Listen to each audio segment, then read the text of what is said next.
All right, recording has started. Okay. And now flip to the next slides. I have a slide on each of these things, so I won't do it for all of them. That's okay.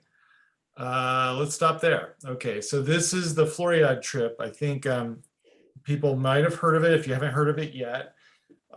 It's a fundraiser for us. We get $200 as a donation. So the total cost per person starts at around $5,000. If you want a higher level room, it's will be more. It's May 29th to June 7th. Joe and I have signed up, and I think Heidi and Faye have signed up. There's room for many more, and don't have to be a member. You know, others will be joining. The itinerary is here, the link is here, and I think on the next page, there's more of a detailed like day by day. So it starts and ends in Amsterdam.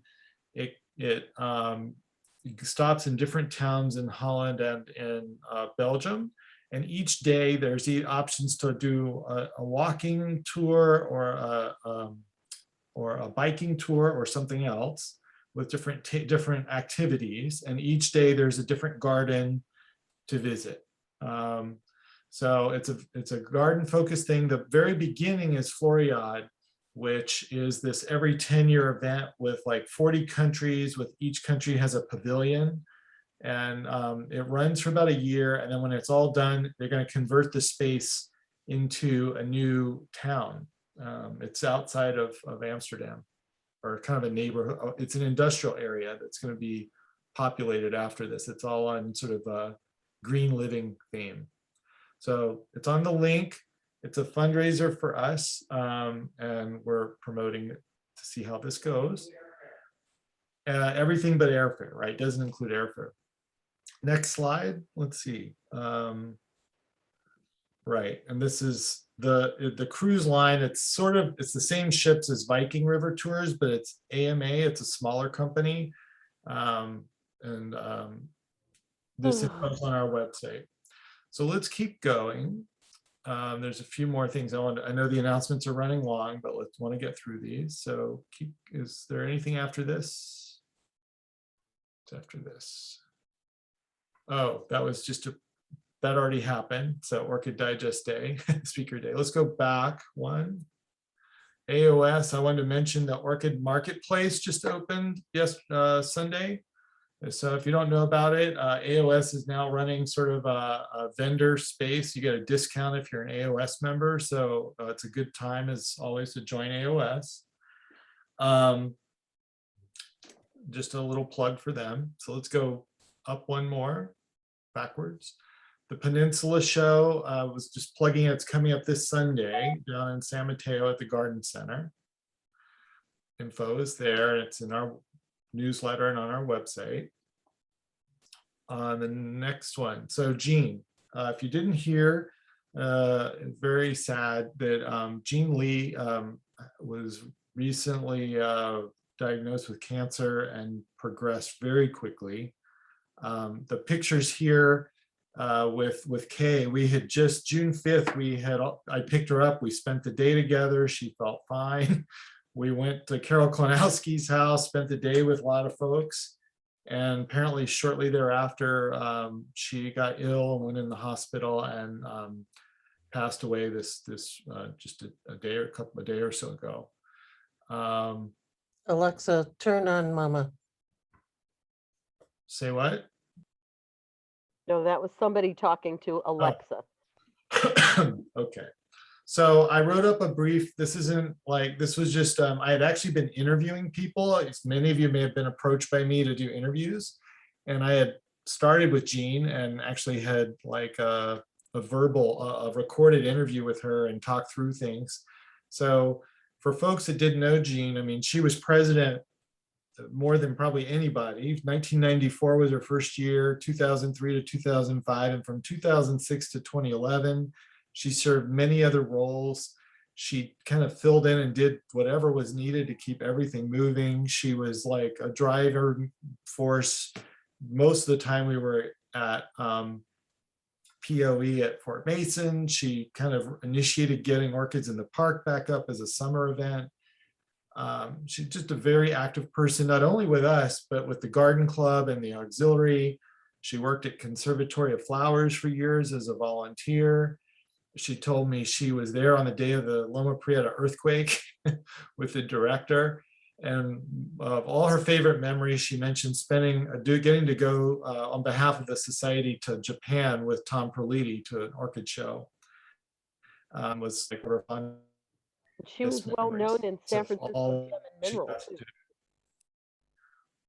Yeah, she was very Right, so it's not on here, but yeah, I understand. She also, I wrote down some of the things scientifically. She talked about how she started her career and how she worked as a biologist. She worked on space biology as well as of animals, as well as sort of pesticide effects and toxicology of the bay mussel, and published that work. Later, she moved on and was an artist. That's a drawing she did of a frag up at the top corner. She was an active gem and mineral and jewelry. She liked to design jewelry. She invited me to the Gem and Mineral Show for her displays in 2017 and 2018. And I took a picture of one of her favorite minerals that she collects there, stibnite at the bottom. She talked to me a lot about the shades of gray and the blacks and whites that she liked in this minerals. And she took a trip as recently as 2016, I think, to Myanmar with a group of the Bay Area mineralogists to go exploring. But her other, besides the plant circles and the gem circles, she loved to take photographs. One thing you always notice is she took pictures of people. A lot of people took pictures just of the flowers and the plants. She always had at least as many of all the volunteers and the people, and was personally responsible for that collage you'd see every year in the newsletter, thanking all the volunteers. Those were Jean Lee's photos. She would always think of that. She went to the De Young. She took pictures of bouquets to art. She was an antique collector. I think she had an orchid business at one point and a business around antiques and staged homes. So I'll stop if anyone else wants to say anything. I know we're running a little late, but I mean, Jean has a force behind the Orchid Society for so many years. I think it deserves to take a little time to honor her. Jeff? Yeah, Ron. Yes, Ron. I just want to say one thing. I saw Jean a week ago Saturday at her home, and so I was really fortunate to get to see her. But I have to say that Sherry Bradygam's a little bit of an unsung hero in this, and that Sherry helped her for this whole past week. We'd sit there for hours with her and actually got her, Kaiser kind of dropped the ball on her medications, on Jean's medications. So Sherry got that in order. She also helped with getting hospice for the last few days, and just sat with her, helped with the collections, helped Jana, her Jean's niece. So I just wanted to give some tribute to Sherry for this past week, because I think, Jean didn't really want to see anybody, but she ended up seeing obviously Sherry a number of days. I got to see her a week ago Saturday. Tom Perliti got to see her, as well as Maureen, but I don't think anyone else did. And I just wanted to say thanks to Sherry for helping Jean. Thanks. Thanks, Ron. I just want to say something about Jean. This is Antoinette, and when I first joined and volunteered in the snacks, she was really helpful, and she was always, Antoinette, what you need. So she's a wonderful lady and very helpful, especially in the snacks. Thank you, Jean. She was good at doing everything. Yeah. Yes, but that's where I kind of met her, and she was a neighbor in the neighborhood. So I wanted that. So I'm just shocked she, but so. Thanks, Antoinette. Mm-hmm. Anyone else want to say anything before we? Yeah, Jeff, I just want to say one more thing. Jean was instrumental in getting help me getting to be able to take the test for my city job. She actually got a letter from Gavin Newsom as a city supervisor and helped out with that. Yes, thank So I was you. able to take the test. So I just want to thank Jean for that too. Do you know if there's, when services will be done? I don't know anything about, I was just notified actually by Tom and by Ron, so I haven't heard anything directly. And Maureen Clark initially told me, but but I haven't heard any follow-up, so I don't know if there'll be a service, or I'm sure there will be, but it's not been announced to me. Let's hope those people let us know somehow. Can we consider some kind of tribute for her at the expo? Yes, and actually Faye and I started talking about it, putting an item on the board agenda to maybe start an education fund in her name or something like that. I know she was also like a big supporter of the educational scholarships we used to do for students at San Luis Obispo or at City College. So we were going to discuss it at the next board meeting and try to come up with an idea. But all ideas are welcome.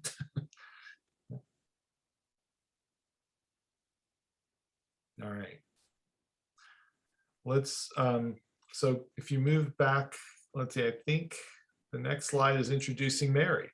So Mary, are you ready to start, or would you want us to start with show and tell? Do you want us to go ahead and start with the talk?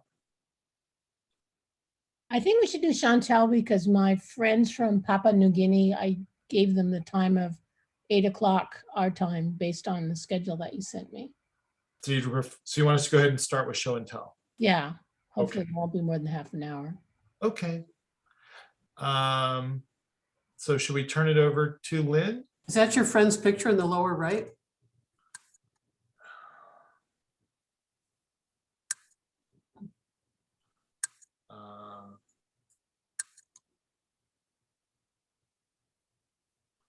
I don't know. Working on it, hold on. Okay.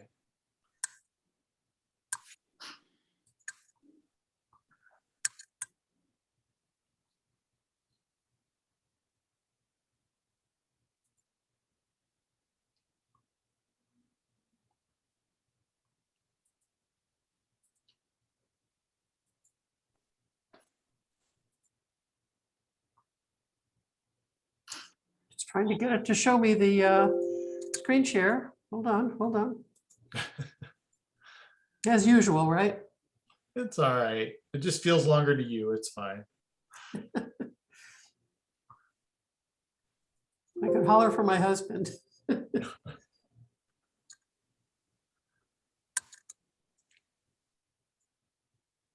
I can't get it to show me screen share. Well, if you want, I can start. I think you have to be given hosting. She is the co-host. Yeah. Oh, okay. So Yeah, I think it's usually on a screen hiding or at the bottom of the screen. Yeah, I'm hovering around down there and it won't pop up. Hold on, let me holler.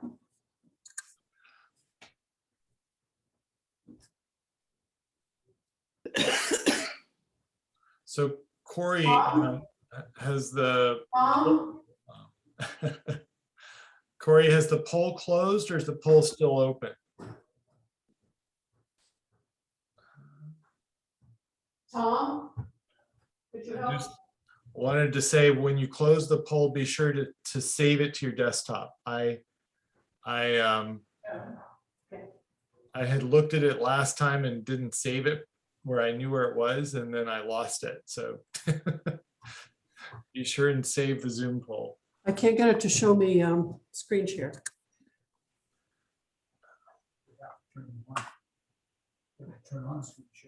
I know, but it needs to show me the option there. There, now it's showing it to me. Okay. Hi, Tom. Hi, how are you guys? No, I don't have it. It went away. All I can do not to answer. I'm getting things ready. What's going on? Okay. Here, now it shows it. What's this? It's a Polaroid. Okay. Share screen. Okay, Um, screen. You want to share screen 1, but let's get I this. think that's screen 2, isn't it? Let's Yeah, get- screen 2. Yeah, but you want to, yeah, Yeah. you want to share screen 2. Want to share sound. Want to share. And then you want this. to go. Sounds like it. It is. Something's happening. There we There go. Now let's Oh, go. Can you see it? we see, yes, we see it. All right. SF Show and Tell, August 3rd, 2021. Is that right? Sorry, so I just killed 5 minutes. Sorry, Mary. All right. Okay, so, thank you, sweetie. You're welcome. I thought that this was a Anything slow else? time of year for flowering, but we Do you have, Do you want a glass of wine? do I want to go, did you hear that? Do I want a glass of wine? Is he the best? Anything I'm good, else? thank you. No? So we have a great show and tell table. We have 70 orchid photos from 24 contributors. So let's get started. And the order in which I show them is the order in which I received them. So Tom Pickford is the early bird this month. This is his Trichocentrum pumilum. It was formerly Oncidium pumilum. It's a species from Brazil, Argentina, and the swampy or marshy areas of the subtropical rainforest. Elevations up to about 3,000 feet, but it's thriving in Tom's cool greenhouse, as we can see. He heats it only to 42 degrees in the winter. It's on his water wall, so it gets 1 minute of watering every day to keep the humidity high. It's a miniature mule-eared plant. It's only about 6 inches tall with that great butter yellow flower. It's about 1/3 of an inch flower. This is Tom's Mysticidium brayboni. It's endemic to the small mountain range in South Africa, where it typically grows on fig trees at elevations from sea level to 5,000 feet. The flowers are crystalline white. They're up to 1 inch in size. They're displayed really beautifully here, Tom, on parallel pendant inflorescences. The plant typically has more roots than leaves, as we can see here. And Tom, when I prune my fig tree next January, I'll bring you some fig chunks for mounting. This is Tom's Angraecum magdaleni, a species from Madagascar, where most of the beautiful white angraecums come from. It's monopodium, so all of the growth comes from a single stalk-like stem, which can produce basal keikis as the plant matures. It's found from about 4,500 to 6,500 feet of elevation, often on flat boulders with pockets filled with humus and leaf litter in bright light. The environment in which it grows experiences a distinct 5-month-long dry season. So that tells you how to grow it in your greenhouse or your home. It can even experience a little light frost. Tom's plant has 12 flowers. They're about 4 inches. They're on 3 inflorescences, and the fragrance of this just fills the room, especially in the evening. Tom got this off the raffle table at the Orchid Society of California in 2009. This is David Shee's Paphiopedilum Lantern's Charm. This is a hybrid just registered by Lahua Orchids of Hawaii last year. And David purchased it from Paf Paradise from Dave Sorokowski a few months ago. It's a cross of Paf Magic Lantern by Primulinum variety purpurescens. David says he loves the plump pouch lip, and we can see fine little hairs all along the margins of the petals and sepals. There are no awards yet on this hybrid, so it needs to make a trip to the judging table. It's nice, David. This is David's Brassolalia yellowbird. It's a delightful hybrid of Brassavola nodosa, by B.L. Richard Mueller. This hybrid was made by Roy Tokunaga of H&R Orchids in 1990. It's received numerous awards, and we can see by the plant tag in the right hand in the pot there that David got the plant from H&R, and H&R is still offering it on their website today if you're hankering for one, because it is a great windowsill candidate. It needs bright indirect light, your comfortable household temperatures, and David shows it here in a cachepot made by his partner Ian. It's very nice. This is Steve and Judy Lipson's first show and tell foray, so welcome, and thank you for submitting these photos. The striking yellow flower is Paphiopedilum armeniacum. This is a species from southwest China in Yunnan province at around 6,500 feet, where it's found on limestone hills near streams as a humus epiphyte. So in trees, but with its roots embedded in moss or loose leaf mold. It's a cool grower, can take lightly freezing temperatures. Steve says this is a first bloom seedling, in a 2¼ inch pot, which he got from Tom Kalina at Fox Valley Orchids. It's a beautiful yellow. In the right-hand photo, you can see the mottled leaves with the purple blotches on the underside. So it's a pretty plant even when it's not flowering. Here's Del Martin's Path Magically Superb. This is a complex hybrid, as you can see by the pie chart. There's a lovely photo of it here from Dale with a gracefully arching bud behind the fully open flower. This is a big waxy flower, almost 5 inches wide, with a beautifully striped dorsal sepal, lots of spots on the petals, and a big symmetrical pouch. This cross was registered by Lahua Orchids in 2018 when it was awarded an 82-point Award of Merit by AOS at the University of Hawaii. This is really striking. This is Dale's Paph hermannii, which is a naturally occurring hybrid between Paph heleni and Paph hirsutissimum. He says this variety, I'm not sure I'm saying this right, esquirali. It occurs in North Vietnam in coniferous and broadleaf forests on limestone at elevations between 2,300 and 3,000 feet. So it is a warm grower, and we don't get to see it often. So this is a treat. Thank you, Dale. This is Dale's Paphiopedilum Raleigh Wilson, Austin Creek. It's a striking hybrid of Rothschildianum by Gigantofolium.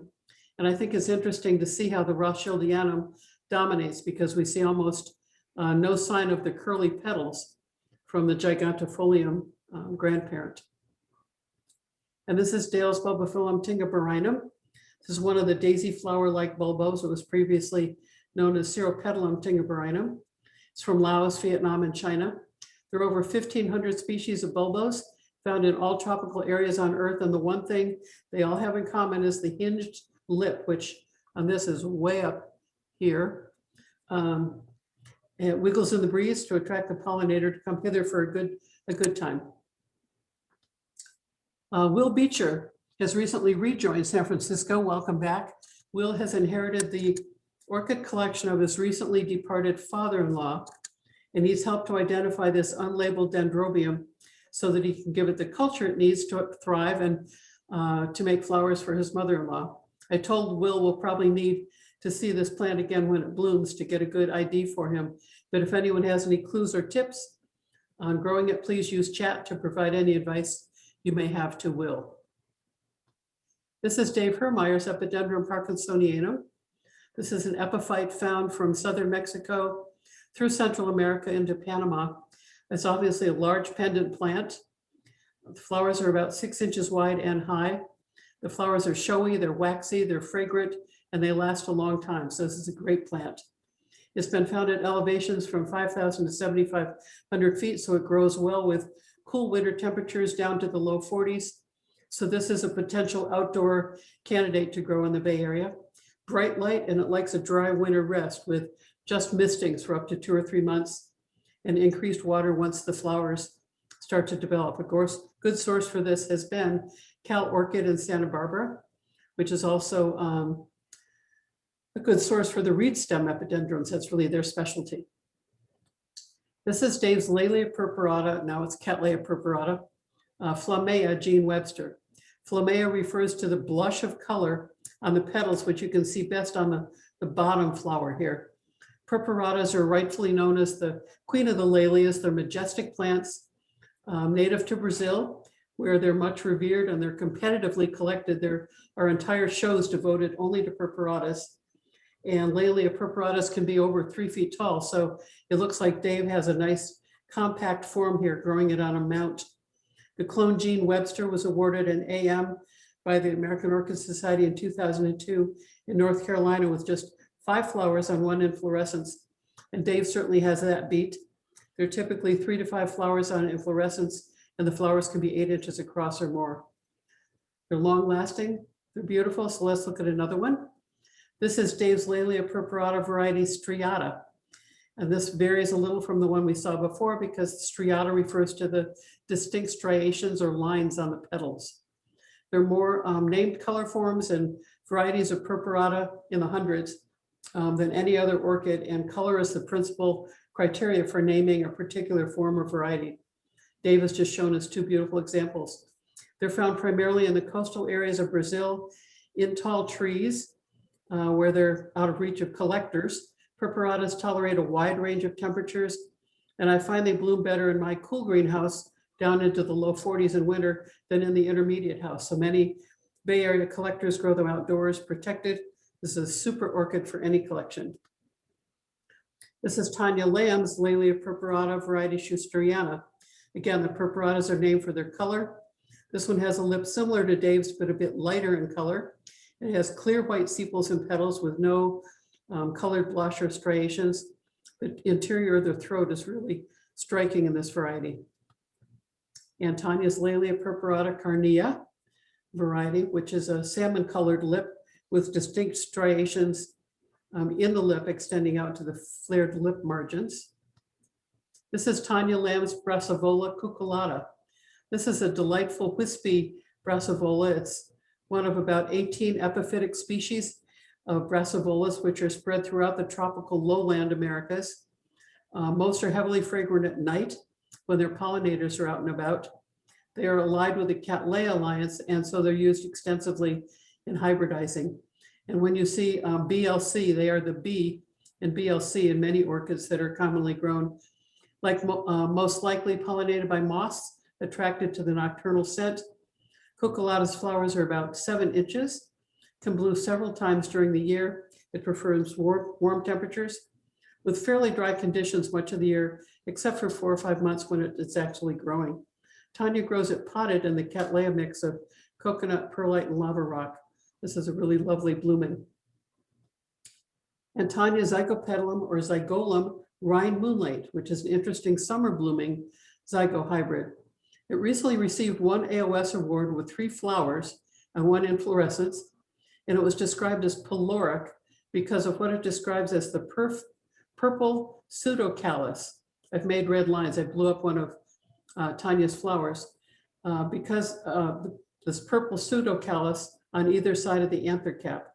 We can see that Tanya's flowers display that pseudocallus as well. Tanya got this from Quintal Farms in Hawaii a few years ago, and it's really beautiful. Okay, hold your breath. You ready? This is Mary Gerritsen's Dendrobium hancockii. We know that Mary specializes in miniature orchids, and her talk tonight is on the orchids of Papua New Guinea. This orchid is neither of those. We can see how not miniature it is because Mary is in the background, peeking over the top of the profusion of flowers. I see people clapping. This is a species from China, found in Yunnan and Sichuan provinces at elevations up to about 7,500 feet. So it loves cool temperatures into the mid 30s even, and Mary grows this outdoors year round. I don't know whether to be inspired or discouraged when I see an orchid this spectacularly grown, but it certainly hits the top of the applause meter for tonight. Let's hear it for Mary. Whew, that's amazing. Photo by Ron Parsons. Thank you. Hey, wonderful. That's amazing. This is Judy Carney's Bulbo tingabarinum. We saw Dale Martin's flowers a little earlier, so it's nice to see the plant habit as well. This is a species from Laos, Vietnam, and China. Each inflorescence has about 5 burnt orange flowers, which are about 2 inches long, 1/2 inch wide, with that characteristic hinged lip. And this is Judy's Dendrobium limpidum. Dendrobium is the 2nd largest genus after Bulbophyllum. Dendrobium has over 1,200 species ranging through all parts of Asia and the Pacific, and it's the 2nd most common orchid genera genus in cultivation after the Cattleyas. So there's something in the Dendrobium genus for everybody. Limpidum is in the Pedalonium section. It's a species from Papua New Guinea in wet montane forests up to about 6,500 feet. So it's cool growing. It likes low light with year-round water. It's best grown mounted or hanging in a hanging pot because the pendant stems, as we can see here, are free hanging, and the flowers on this are long lasting. Judy grows this in her intermediate greenhouse with no dry rest, and it's a great little dendrobium for any collection. This is Judy's Schonorchis collection. Cyanophadeniae on the left is mounted on a little clay dog. Judy got this plant from the vendor Tropical Exotic. In the middle is Manuparensis, and Fragrance is on the right. Schonorchis is a genus of 24 mostly miniature, not all miniature species, from the Himalayas in Asia to New Guinea. Judy grows them exceptionally well, mounted, as we can see here. She grows them all hanging vertically in her intermediate greenhouse with no dry rest. Mary Gerritsen and Ron Parsons' book indicates that fragrance is known as Manuparensis in India, and the Sidon Fadenii may be a variety of fragrance. No, That true? no, it's not. It's a separate species. Separate, okay. In any case, these are relatively easy to grow, though they grow slowly. The tiny little flowers that just have a lovely light fragrance. Marnie Turkel is a good source for these little gems. So I just want to say, I think Judy's Sidon Fadenii actually might be another fragrance. The Manuparensis is a synonym of fragrance, and I think Judy's particular plant here may actually be a fragrance also. I was there the other day, but didn't notice that, but I could have told her instantly one way or the other, but anyway. Thank you. This is Judy's, this is cool. This is Judy's Dendrobium for Gessii or for Jessii, which she got from Ron Parsons. The Q monoclot list says it's synonymous with Epigenium for Gessii, and for Gessii is the type species for the genus. So the geneticists, lumpers, and splitters have not yet made up their minds on which way to go with this one, but many do consider it a distinct genus. Very charming miniature orchid from Taiwan, India, Thailand. It's an epiphyte growing on tree branches or as a lithophyte on rocks in montane forests at elevations from 2,500 to 6,500 feet. So it can be grown intermediate to cool and bright diffuse light. It's best grown mounted, as Judy shows it here, because of its branching habit and the ascending rhizome. So the rhizome is creeping up the mount. Judy grows it intermediate with no rest, so the roots dry out quickly on the mounted plants. This is a real charmer. And from our president, Jeff Harris, this is Restreppia falkenbergii. This is a charming little species from Colombia, up to about 5,000 feet. So it's happy growing outdoors in the Bay Area, protected from rain and from direct sun. Jeff just purchased this in bloom from Mary Nisbet at California Orchids at our recent SFOS visit to Bolinas, which if you missed it, you missed a really fun day. Great purchasing opportunities for both orchids and other cool plants, and a yummy potluck lunch in Mary's greenhouse. This is Jeff's Oncidium Phymatocylum, also from California Orchids in Bolinas. Jeff counted about 116 flowers on 2 branched inflorescences, and the flowers are quite long lasting. They have a spicy fragrance. This is a species from Brazil, possibly also Mexico, at around 4,200 feet of elevation. So it's a cool intermediate grower. Also a good windowsill candidate, as are many of the Oncidiums. And this is Jeff's Rodrumia Harvest Moon. This is Robefield by Sunkissed. This is Jeff's first blooming of the plant, which he got a few years ago from Norman's Orchids in Southern California. He grows it warm to intermediate in his greenhouse, and Tolumnias are also good windowsill plants for you to consider. This is a complex hybrid, and the clone Fantasy Rose received an Award of Merit, an AM, from the AS in 2015 in Taiwan. So Jeff is fortunate to have a piece of this beautiful clone. Stuart Menaker shows us Podangus dactyloceras. You need one of these so you can say, wait till you see my Podangus. Susan, don't shake your finger at me. There are only 2 species in this little African genus, and dactyloceras is the one we most often see in US collections because it really is adorable. You can grow this on your windowsill or in your greenhouse. It's a monopodial epiphyte which forms a clump over time, and the translucent white flowers are bell-shaped with a crystalline texture. The name dactyloceras means something like finger-like bent spur, and we can see the spur in Stuart's photo on the right. Don't you just love his Podangus? Alan Koch of Gold Country might be a source if you need your own Podangus. Susan. Stuart's Cadetia taylori, maybe. Cadetia is a genus from Australia with about 50 species. Stuart's is labeled taylori, but as I looked at award photos, his is quite different from the ones shown. I copied one in on the bottom right, and also different from the ones on JFAL's website. Stuart's is a much more interesting and intricate flower. If anyone can identify this, please use chat. He says the flowers are about 1 centimeter. with diamond dust sepals, very unusual lip structure and fringe. Ron, I know you like fringe. This is a very good flower photo, including the dried bud sheath. He says it's one of his most floriferous plants, blooming 2 or 3 times a year for weeks and weeks. It has about 20 blooms at the moment.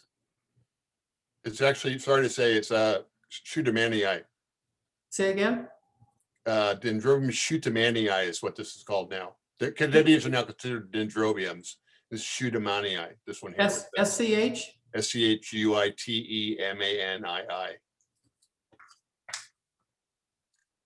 With that, Okay. that hairy ovary is real distinctive. Thank you. I'll change it before it goes to the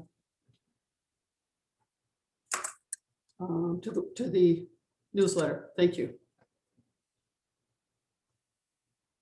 Up behind, there we go. This is Stewart Sederia japonica. Though the taxonomists have now lumped it into Phalaenopsis, it will always be Sederia to me. It's a perfect small plant for the indoor grower. The flower is about 1.25 inches, very sweetly fragrant, and the flowers last for several weeks. It likes to be kept a little more moist than most Phalaenopsis. It's a species from Japan, and as the name suggests, it prefers to be, as the name suggests, it's from Japan, prefers to be on the cool side, and it needs just indirect light to flower as well as Stewart. So windowsill growers, take a look for this one. And for all of us Phalaenopsis lovers, this is Stewart's Phalaenopsis. This is a gorgeous species from Borneo, Malaysia. And the starry flowers are about 2 inches with a lovely fragrance. Warm temperatures, shade or fairly low light, so another good windowsill candidate. And from our Australian friend, Robin Harrison, she's back and she shows us Dendrobium albiflorum. These plants are found in northeastern Queensland, Australia, between Cairns and Townsville, below 3,950 feet. They grow on mangroves near sea level in many locations, but they're found mostly on trees and rocks along the banks of rainforest streams. So these are humidity lovers. That looks just like the Cadetia Schuteman. Doesn't it? That's what I thought. It is. Is it this? Is albiflorum a synonym? There's about 75 species of former Cadetias, so there's a lot of misidentifications, but this is the Schutemanii. This is Schutemanii as well? Also, yes. Yeah, because look at it. It looks just I know. exactly like the other picture. I thought so too. Yep, thank you.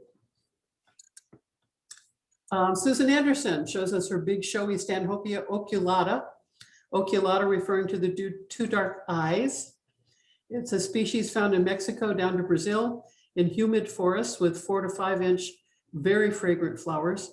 Some call the fragrance vanilla-like, others call it downright stinky. Susan grows this in her intermediate greenhouse in Bolinas, but I know some Bay Area growers who hang it outdoors under a shady tree for much of the year. It does need protection from winter rains because it likes much less winter for several months, for several months. This is not a windowsill plant because it's big, but if you do have space for it, it's a fun plant to grow and to show off when friends come to visit. The flowers to me look almost prehistoric. I don't think that's oculata. I think that might be Ruckeri. Oh, Ruckeri, okay. So I would need to see the lip, perfectly, but it doesn't. The lip's not right for oculata. Also, the rings, also the spots are not oculate, although they're not always. But oculata means a ringed spot, and this doesn't have that at all. There's not even one on it. Doesn't mean much, but I think it's Ruckeri. They're very closely related, but Okay. very distinct. Good. I'll change it before it goes to the newsletter. Thank you. Thanks, Ron. And this is Susan's Papilionanthe teres, but I believe they've been lumped now into Vanda. So this is Vanda teres. No. It No? was Vanda. Now they're Papilionanthes. Who could keep track? That was a long time ago. It's been Papilionanthe for a bit now. Yeah. Papilionanthe suggests it looks like a butterfly, papilio, and teres mean is the terete leaf species. So the leaves are pencil-like. And I know that Susan sold a division of her plant at the recent SFOS sale. So one of you has a piece of this beauty. It's a species from Southeast Asia up to about 2,500 feet. So it wants warm temperatures and also light as bright as you can give it without burning the leaves, up to probably 5,000 foot candles. It grows into a large plant with these delicate flowers that are up to 4 inches wide. I love this one. This is Susan's Rodriguezia venusta. This epiphytic orchid, what is also, I think, a synonym is Rodriguezia bracteata. It's found both in the hot, humid lowlands and in cooler mountain regions in Brazil. So it's climate adaptable within a range. In dappled light with water year round. The flowers are about 1.5 inches. They're pure white, contrasting with that yellow landing pad in the lip for the pollinator to find his way to the prize inside. And this is Susan's Dendrobium perignomus, an unusual species from New Guinea in the Petalonium section of Dendrobium. Susan got this plant from Cindy Hill in 2017. She grows it in her intermediate greenhouse where it sprawls happily with small clusters of flowers that are each about 1/2 inch wide. Roberta Fox shows us Phalaenopsis hygrochyla, and there's some synonyms for this. Hygrochyllus parishii, Vandopsis parishii. This is a fairly large 12-inch vanda-like plant with a 14-inch spike, native to Assam, India, East Himalaya, South Central China, and a wide swath of Indochina, excuse me, at elevations from 600 to 1,500 meters. It's fragrant. The flowers are long lasting. It has very vigorous roots. And Roberta grows it on her Costa Mesa patio in a 10-inch basket with no media at all. It's one of the parents of Vandopyrea little one, which is now Phalaenopsis little one, fairly common in the trade right now. This is Roberta's Dendrobium bensonii, native to Assam, Bangladesh, Myanmar, and Thailand at elevations around 1,500 meters. It goes completely deciduous in the fall, and Roberta keeps it dry all winter. New growth starts only in about mid-June when buds appear, and that's when Roberta starts watering it. It's hard to not water something for 6 months, I know. The flowers are fragrant. She says it smells like vanilla, and I've also heard it described as cookie dough aroma. It blooms on prior year's canes, and Roberta grows it on her outdoor patio. Roberta shows us Anguloa brevilabris, which she calls a beast of a plant. Anguloa is a South American terrestrial genus with about 11 species. Here is a brevilabris in a 10-inch basket with sphagnum. The pseudobulbs are about 6 inches tall, 2.5 inches wide. They're very robust. And Roberta says it seems to bloom for her every 2 years. This year it has 11 flowers. In the off year, it sheds its leaves. Then the following year, it produces new growth and flowers, which obviously we can see don't fully open. It's called the tulip orchid because it's tulip shaped. It's native to Peru and Colombia at elevations of 1,000 to 1,500 feet. Is quite fragrant and it grows quite shady. Roberta's, this is another mystery plant. Roberta's Sobralia sanderi, or that's what the plant tag from Andy's Orchid says. After sending me this photo, Roberta asked Jay Fall, who suggests it may be Sobralia micrantha, variety compacta. So stay tuned on that, unless Ron, you want to weigh in? No, thanks. Okay. Hers is a relatively compact and it's a floriferous plant. Like all of the others in the genus, however, the flowers only last a few days, but they're produced sequentially over a period of about 2 months. Lynn, I would like to say that I actually think it's a garden hybrid involving Macrantha. I know, yeah, so I don't think, although Andy had it, but I think if you cornered him, he might say, Okay, corner him, Roberta. So she grows this outdoors on her SoCal patio, and although the flowers are fleeting, they're really gorgeous and they need lots of air movement to bloom. So outdoors is where it's best if you can protect it there. excuse me, real quick, I think it actually might be Macrantha by Xantholuca. I think it's Veitchii, which is a cross. Yeah. I've got Veitchii that's taller than I am. The other thing is that when you cross Xantholuca with Macrantha, you tend to get white flowers, and all these are white. When these first open, it's like this soft yellow, which I have not seen in the various hybrids, which is what people are probably trying to get. So if anybody, if it's a hybrid, somebody got really lucky. Sometimes it has like even like a little purple or lavender streak on the segment. So yeah, you can see that here. Yeah, it's a nice compact plant, very pretty. Yeah. Jan Anderson shows us Cattleya Golden Tang, which is Waikiki Gold by Richard Mueller. She's had it for many years, probably more than 10 years. And these are the largest flowers that it has produced. It's unique in that the flowers open quite red like this, and then they fade to yellow as the flowers age. And the lip on this really steals the show. This is Jan's BLC Robert and Michael. And this clone, Hawaii, has been awarded an AMAOS. It's a cross made by Carmela Orchids in Hawaii, a cross of Lele Cattleya Aloha Case by BLC Hunting Island. It has a lot of Wakariana and Dowiana in its background, as you can see. Just look at that lip and it'll tell you. Jan says it's extremely fragrant and the huge flowers are about 5 inches, lasting several weeks, and the flower size is probably more like the Aloha Case parent. This is Jan's LC Tropical Pointer, the complex hybrid, as you can see, and this clone is Cheetah, which has many awards both in the US and overseas, so it's a good hybrid to have in her collection. This plant itself looks a lot like Cattleya intermedia, the plant does, and intermedia is 50% of the parentage. Like most cats, it needs bright light to flower well, and an intermediate temperature is ideal for it. Karen Salvini shows us Phragmipedium richteri. This is actually a natural hybrid found in Peru and identified as a cross between Frag piercii and Frag boisserianum. It's quite rare in cultivation, and enlarging Karen's flowers a bit, which I did on the left, shows what complex flowers they are, particularly the mid lobes of the pouch with all of the spots and the dark brown mustache on the staminode. The petals are beautifully striped and wavy. This is a really special plant, Karen. Thank you for sharing it with us. This is Karen's Gongora tricolor. This is from Panama and Colombia, found mostly in swampy places and in places with no direct sun. This is Karen's Brassia aquigera. We don't see brassias on the show and tell table often enough.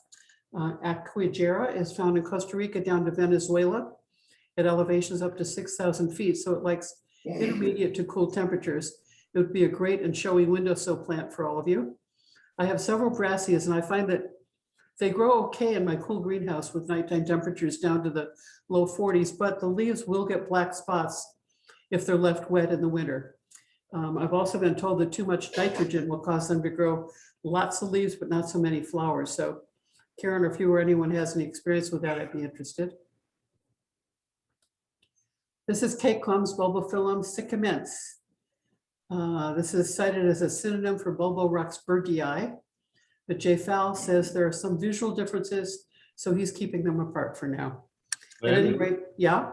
That's Auratum, A-U-R-A-T-U-M. It's you can only spell it. It's got small, the umbel of flowers is about the size of a nickel when you look at it from above, and also it always looks like it's wet. It's got little drops of moisture all over the flower that make it look wet, even when you haven't watered for, even when it's bone dry. I mean, even when the flowers are bone dry. Fabulous. Okay. So the name Sycamens indicates that it hails from that area in India, where it's found in large swampy area at the mouth of the Ganges. The light for this should be filtered or diffused. It's a good intermediate temperature, so like many bulbos, it's a good windowsill grower. You can see by Kay's 6-inch ruler that it's a small plant which creeps around the mount. This is Kay's Promenea xanthina. This is a charming little Brazilian epiphyte. That's Ovata loba. Sorry. It's what? The Promenea ovata loba. Good heavens. We get so many plants that are mislabeled, don't we? You can tell by that real dark base of the column, that maroon spot is very, very diagnostic, and it fades to white almost. Okay. We are so fortunate to have Ron. Aren't we? I'm making furious notes here. Ovata loba. Ova. Okay, thank you.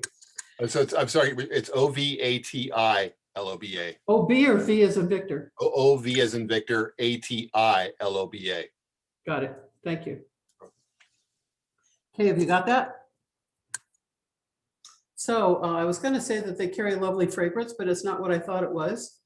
They need fairly shady conditions, brisk air movement to keep the leaves from developing dark spots. That's kind of generally true of Promenea. This is case Ornithocephalus ecuadorensis. It's not hard to figure out where this one comes from.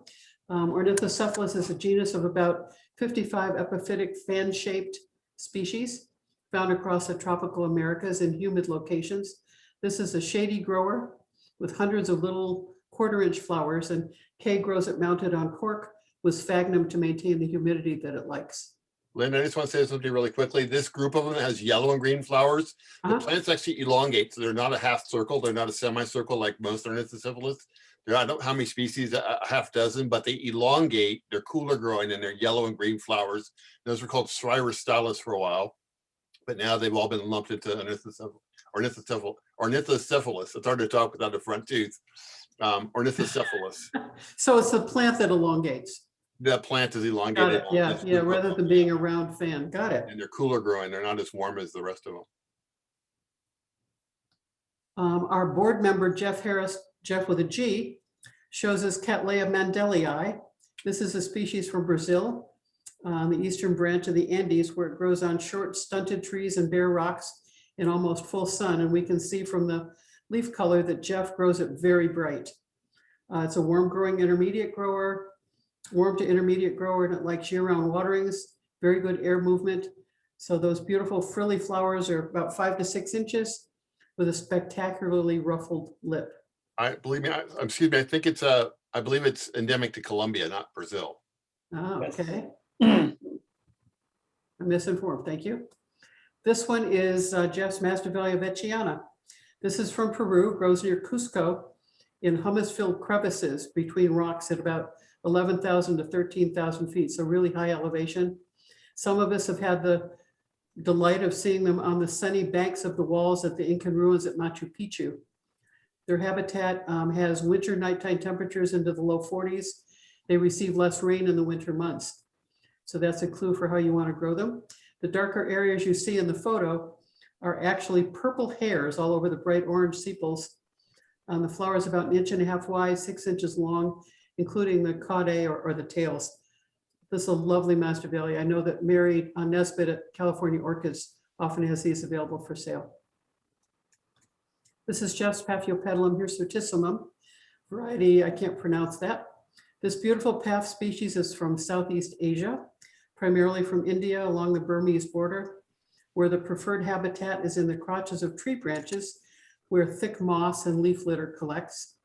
The name means the shaggy Paphiopedilum for the little hairs which cover the inflorescence and the flower itself. It's a shade lover, likes to be kept evenly moist all year.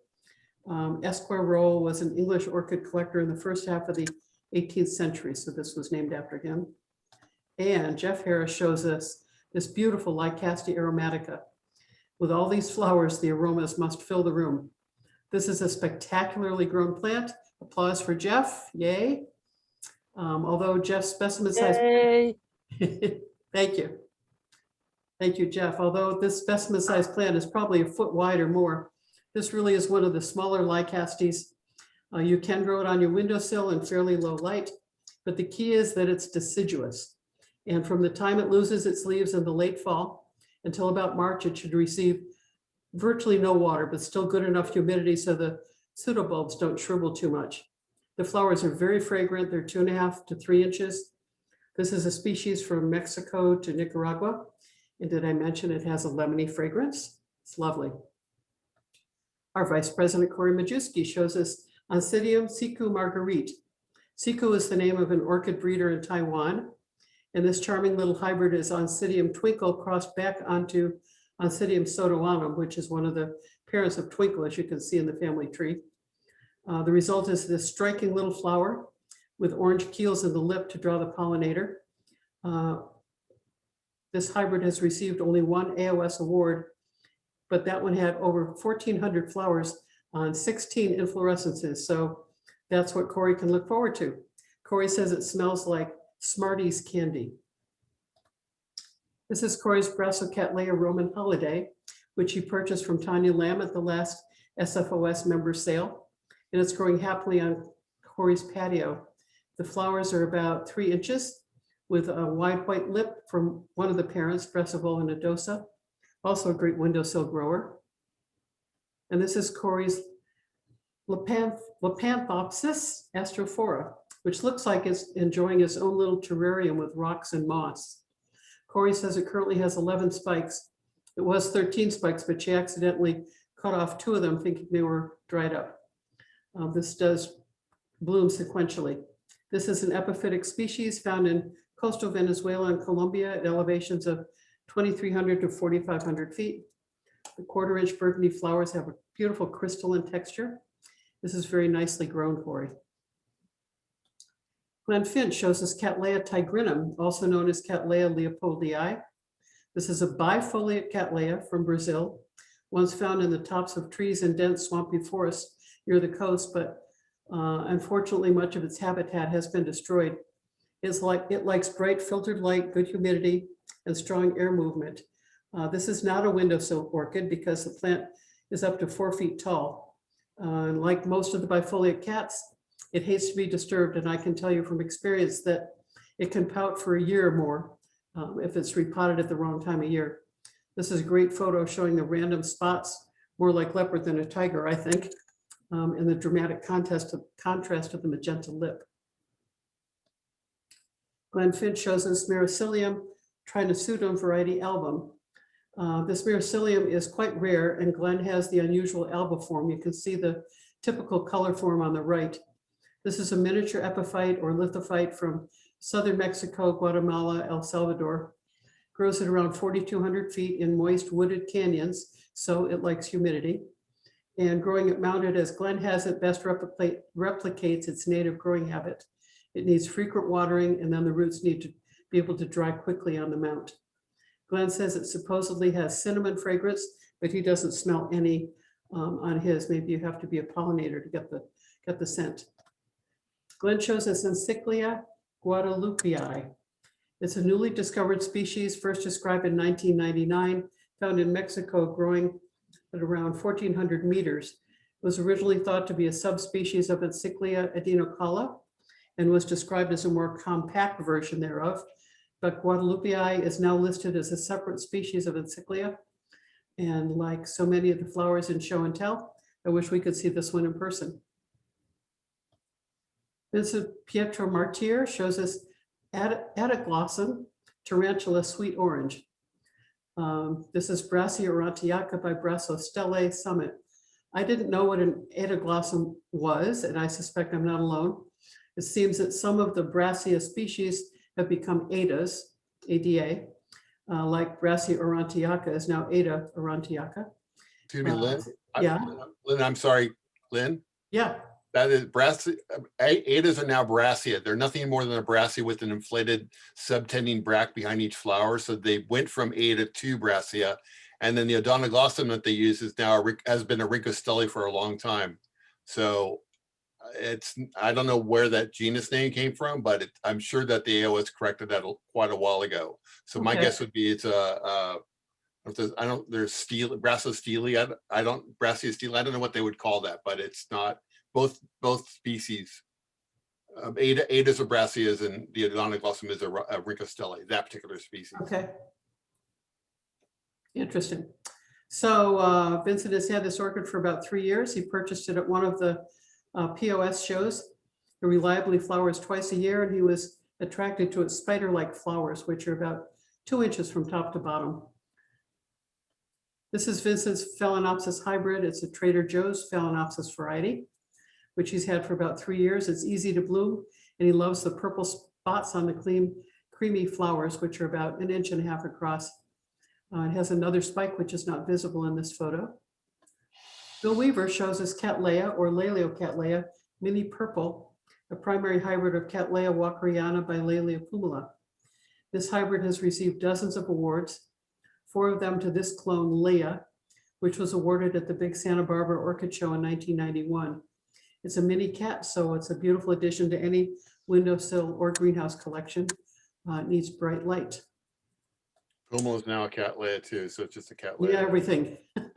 So it's a Cattleya, yeah. Bill Cymbidium Windermere. As you can see, it's a very complex hybrid, and somewhere in the parentage is a summer blooming Cymbidium, which influences this hybrid to bloom at this time of year.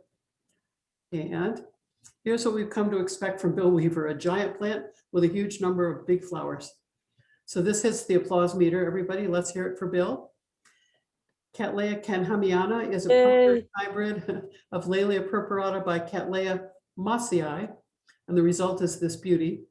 The hybrid was first created by Veitch in 1885, and many hybridizers have remade the cross, including Stewart Orchids of Carpinteria, California, which is, I'm guessing, probably where Bill got this plant. The flowers are over 6 inches and it's really stunning. Nice, Bill. And we need one more look at a Laelia or Cattleya purpurata tonight. This is Bill's, which looks like a Venosa, which he got from Santa Barbara. Deborah Vell's Qualters orchid has lost its tag. This is its second blooming this year. Any guesses? Please use chat. Dendrobium fleckeri. So real quickly, it wasn't mentioned, but the Cattleya purpurata is the national flower of Brazil. So that's why it's so popular there. I'm sorry, which one is, Ron? The Cattleya purpurata is the national flower of Brazil. Yeah, I thought I did mention that. Thank you. Thank you. Oh, you might have. I'm sorry if you did. I apologize. And this is my Promenea stapeloides 4N, which means that the chromosomes have been doubled, either in nature or in the laboratory with chemicals. And doubling the chromosomes means a bigger plant, more and usually larger flowers. This is a plant I got from Cindy Hill 2 years ago, and it comes from Brazil in the cool, moist mountains near the coast. So I grow it under my water wall. It gets a light 1 minute watering every day. So the flowers are about 2 inches. They're very long lasting. And the photo on the right shows two plants. The one on the right in the right-hand photo is this one with the double chromosomes. And the one on the left is the normal diploid stapeloides. So even though it's not in bloom, you can see the difference in the plant size, the leaf length. So that's just a quickie look at what the big deal is about plants that are 4N. They are worth the money if you can find one. Deborah needs to know what the name of her plant was again. It's in the chat. Dendrobium fleckeri. I'll do it. Thank you. This is my Laelia aeliorii variety orlata. This is a small plant, almost a miniature. It's about 6 inches with oversized flowers for the plant size. Flowers are about 2 inches. They're bell-shaped, so this is as much as they open. And the orlata form that we see here has dark pink ring around the outer edge of the lip. It has 5 yellow keels inside the lip to attract the pollinator to the prize within. This is a low elevation species native to Brazil. So I grow it in the intermediate greenhouse with fairly bright light, year-round water. I got this plant from Peter Lynn, and I know a couple of you bought Laelia aeliorii from Mary Nisbet during the recent visit to California Orchids in Brazil. This is a real charmer. So Lynn, I just want to say something. That only came on the market about 20 years ago. That was found because it grows about 100 feet up high in trees. The only way they got it was because it was in an area that was well known, but storms blew some plants out of the trees and they were collected, and that's when they determined it to be a new species. So I thought that was pretty cool story. It is. Unfortunately, there's been a lot of species hybridization, and these plants are no longer very bell-shaped. They're a lot wider, and to me, that loses their charm. I think this is just I like the shape. I think it's really delightful. Yeah, me too. This is my Dendrobium helwigianum from Papua New Guinea, where it grows on horizontal branches of mist forest trees at elevations up to about 8,800 feet. I grow it mounted, hanging vertically in my cool greenhouse with night temperatures down into the low 40s in the winter. Seems to be happy there. It has 22 flowers this blooming. The leaves are terete, about 4 inches long, and the flowers are over 1 inch wide. I think they look like birds taking flight. I'm hoping the plant will wrap itself around the mountain with a few more years growth. This plant came from Andy's Orchids, and onto the pet parade. This is Steve and Judy Lipson's, not so little fuzzy cat, admiring their phalaenopsis or falling asleep under the phalaenopsis. This is a comfortable kitty. And this is Corey's mystery dog, Topanga. Mystery because he's an NOID, annoyed dog. He's 11 years old. Corey calls her the inspector because any package, bag, or plant must be sniffed and licked for approval. And it looks like Topanga approves of Corey's fragrant Oncidium siku marguerite that we saw earlier. And that is it for tonight. Thank you all so much for sitting through that. Outstanding. Need a glass of water I do. Yay. or wine, right? Yeah, Tom offered wine, didn't he? All right. Now, ending the share screen is the next challenge. I did stop share. I'm good at ending. Mary. I ask a question, please? Of course. As a new beginner with a 20-year lapse, I haven't grown orchids in over 20 years. What is the basic method of raising a store-bought orchid? You mentioned Trader Joe's, for example. What if I find a pretty plant in Trader Joe's and I want to start again? What is the basic growing methodology? But most of the plants you're going to find at Trader Joe's are going to be Phalaenopsis or maybe some Oncidiums, maybe a less unusual Dendrobium, and they're hybridized to be good windowsill growers. So you want to grow it in a windowsill with filtered light. You don't want bright direct sun, so maybe a north-facing window, not where it's going to get direct hot sun in the afternoon. If it's close to a west-facing window, move it away from the window. And you'd want to take it to the sink, water it once a week, let the water pour through it, because remember, these live in the treetops. The rain comes through and dumps through. They don't sit in a puddle. So you never want them to sit in a dish of water. And you don't want to water them too often, because more often orchids are killed by too much water than too little water. I know it's tempting to keep watering, but resist the temptation. Lynn, one other question, please. So when it's finished its flowering cycle, what is the procedure? You cut it back to the root, to the bottom of the stem that it grew on? I do. Some people leave it on because it might create another a keiki with a couple of flowers, but I cut them all back to the bottom because I want that plant to put all of its energy into growing for the next season's bloom. If you leave that spike on there, it's still putting energy into that, that used up inflorescence. And be sure you cut it with a sterilized tool, because you can spread virus very easily. Isn't that nice? Thank you for your help. I appreciate it. You're welcome.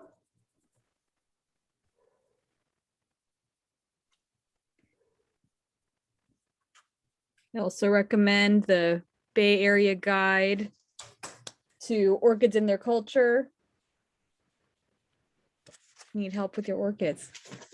All right, Mary, are you ready for us, or we're ready for you? Yeah, I'm ready. I'm ready. Okay, great. So let me just, I have shared co-hosting capabilities with you.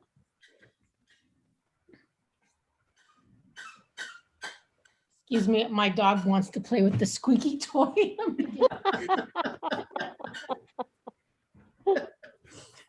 Right now. Right now, right, because he knows I'm about to talk. It's like, okay, let's play squeaky toy. So if you hear any squeaking, that's a toy, not me squishing the dog or anything. Okay, so Troy, you gonna introduce me or shall I just jump in? Yeah, let me really quick so we can get you chatting. Let's see. All right, share. All right, so Mary is our speaker for this evening. As I said, her talk will be on Papua New Guinea, wonderland of orchids, birds, and ethnic cultures. And I'm pretty much just going to read this slide, but the talk is based primarily on an Orchid Conservation Alliance Orchids in the Wild tour. Mary's very involved with the OCA, so hopefully that'll be starting up again pretty soon. And features highlights of Highlands, Mount Wilhelm, Port Moresby, and New Britain. She's going to be showing us a lot of lovely pictures. Mary is a PhD. She is an independent biotechnology consultant who has been growing orchids, mostly species, on and off for more than 30 years. She's the co-author of several botanical books: Masdevallias, Gems of the Orchid World, Calochortus, Mariposa Lilies and Their Relatives, a compendium of miniature orchid species, and this book that I was just holding up. Mary is the co-host, or the co-writer, excuse me. These are available on Amazon or from the website. Please buy one.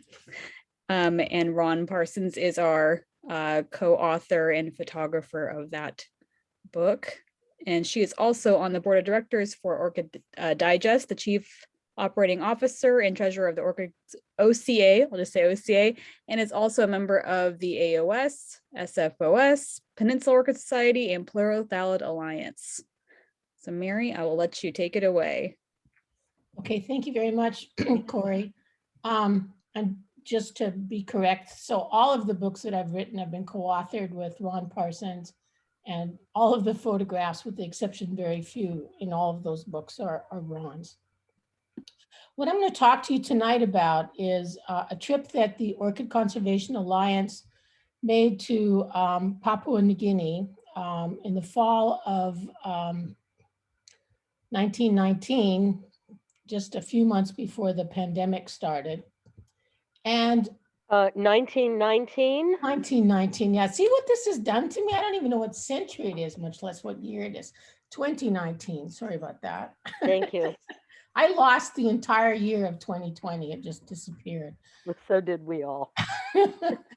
So anyway, this was a trip that I led to the country of Papua New Guinea, which is part of the island of New Guinea. And I'll go over the geography in a minute.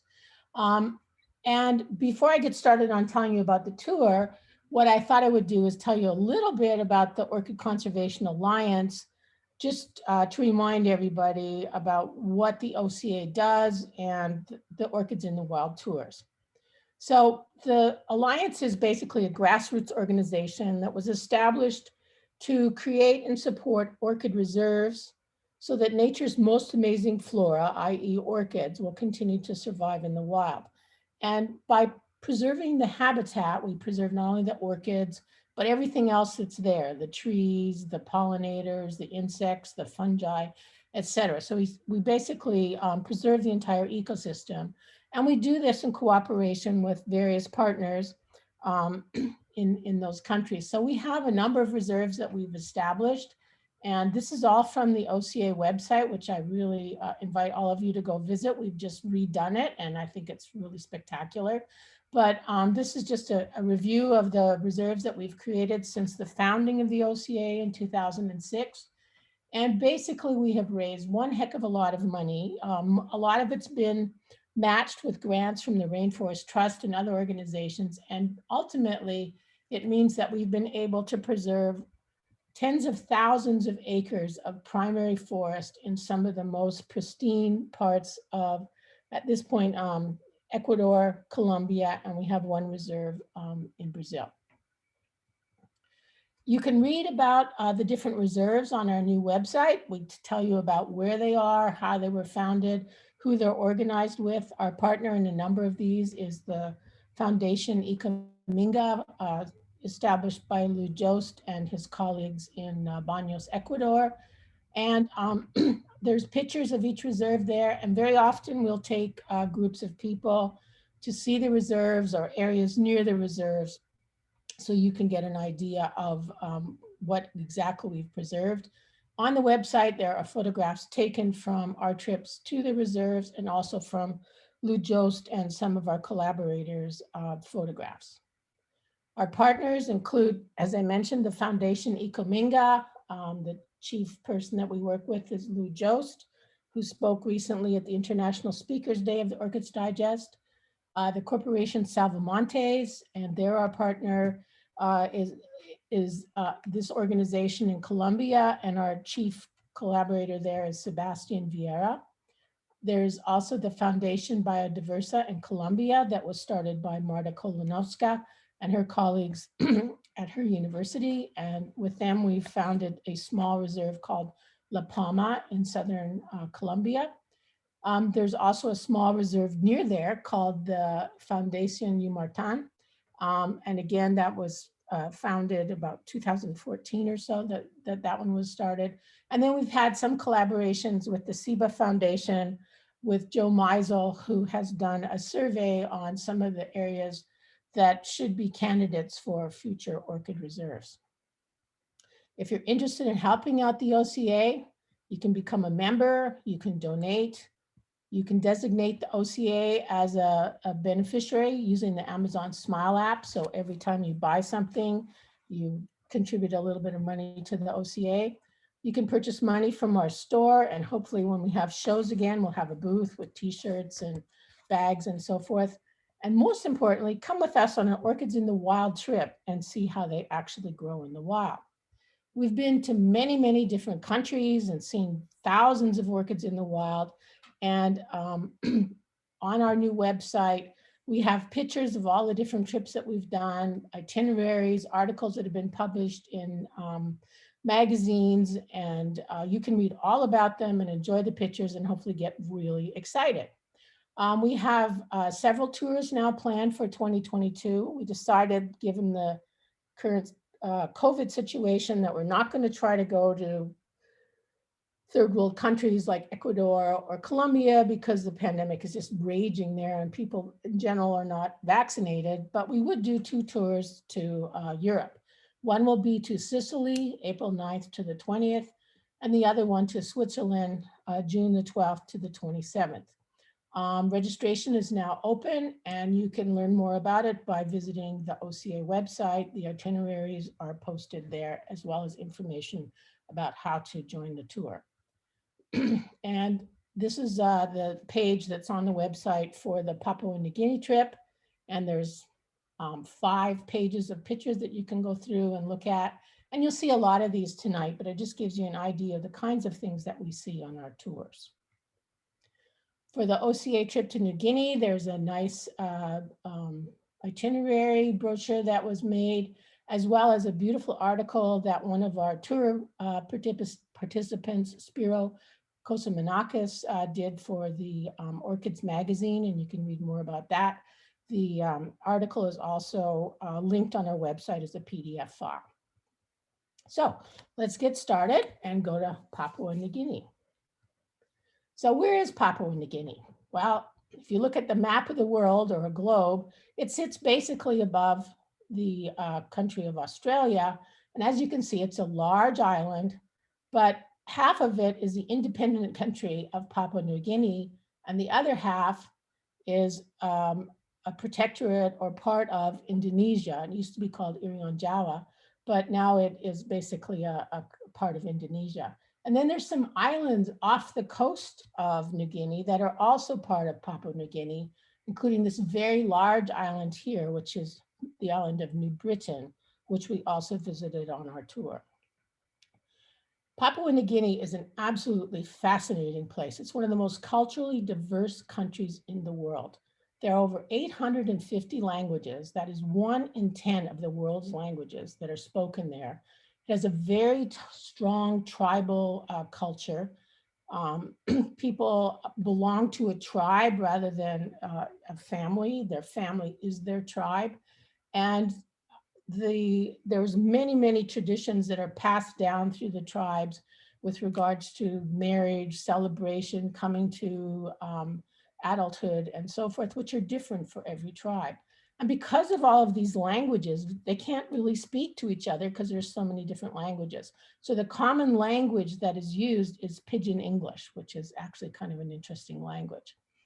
It's one of the world's least explored countries, with many, many areas still to be explored, and probably thousands of orchids yet to be described. And it's thought that there are still groups of uncontacted people in some of the more remote areas. It's also a country that is tangled in time. In the interior parts of Papua New Guinea, many of the tribes had no contact with Europeans until the mid-1930s. And so up until the mid-1930s, it was basically a Stone Age population with Stone Age tools, no gunpowder, a lot of the things that we think of as, modern civilization were completely foreign to them. And so they got pushed into the 20th century in a hurry, and it has resulted in irreversible changes in their culture. There are a myriad of churches. Almost every tribe belongs to a different religion because missionaries came in and basically introduced their beliefs into the different tribes.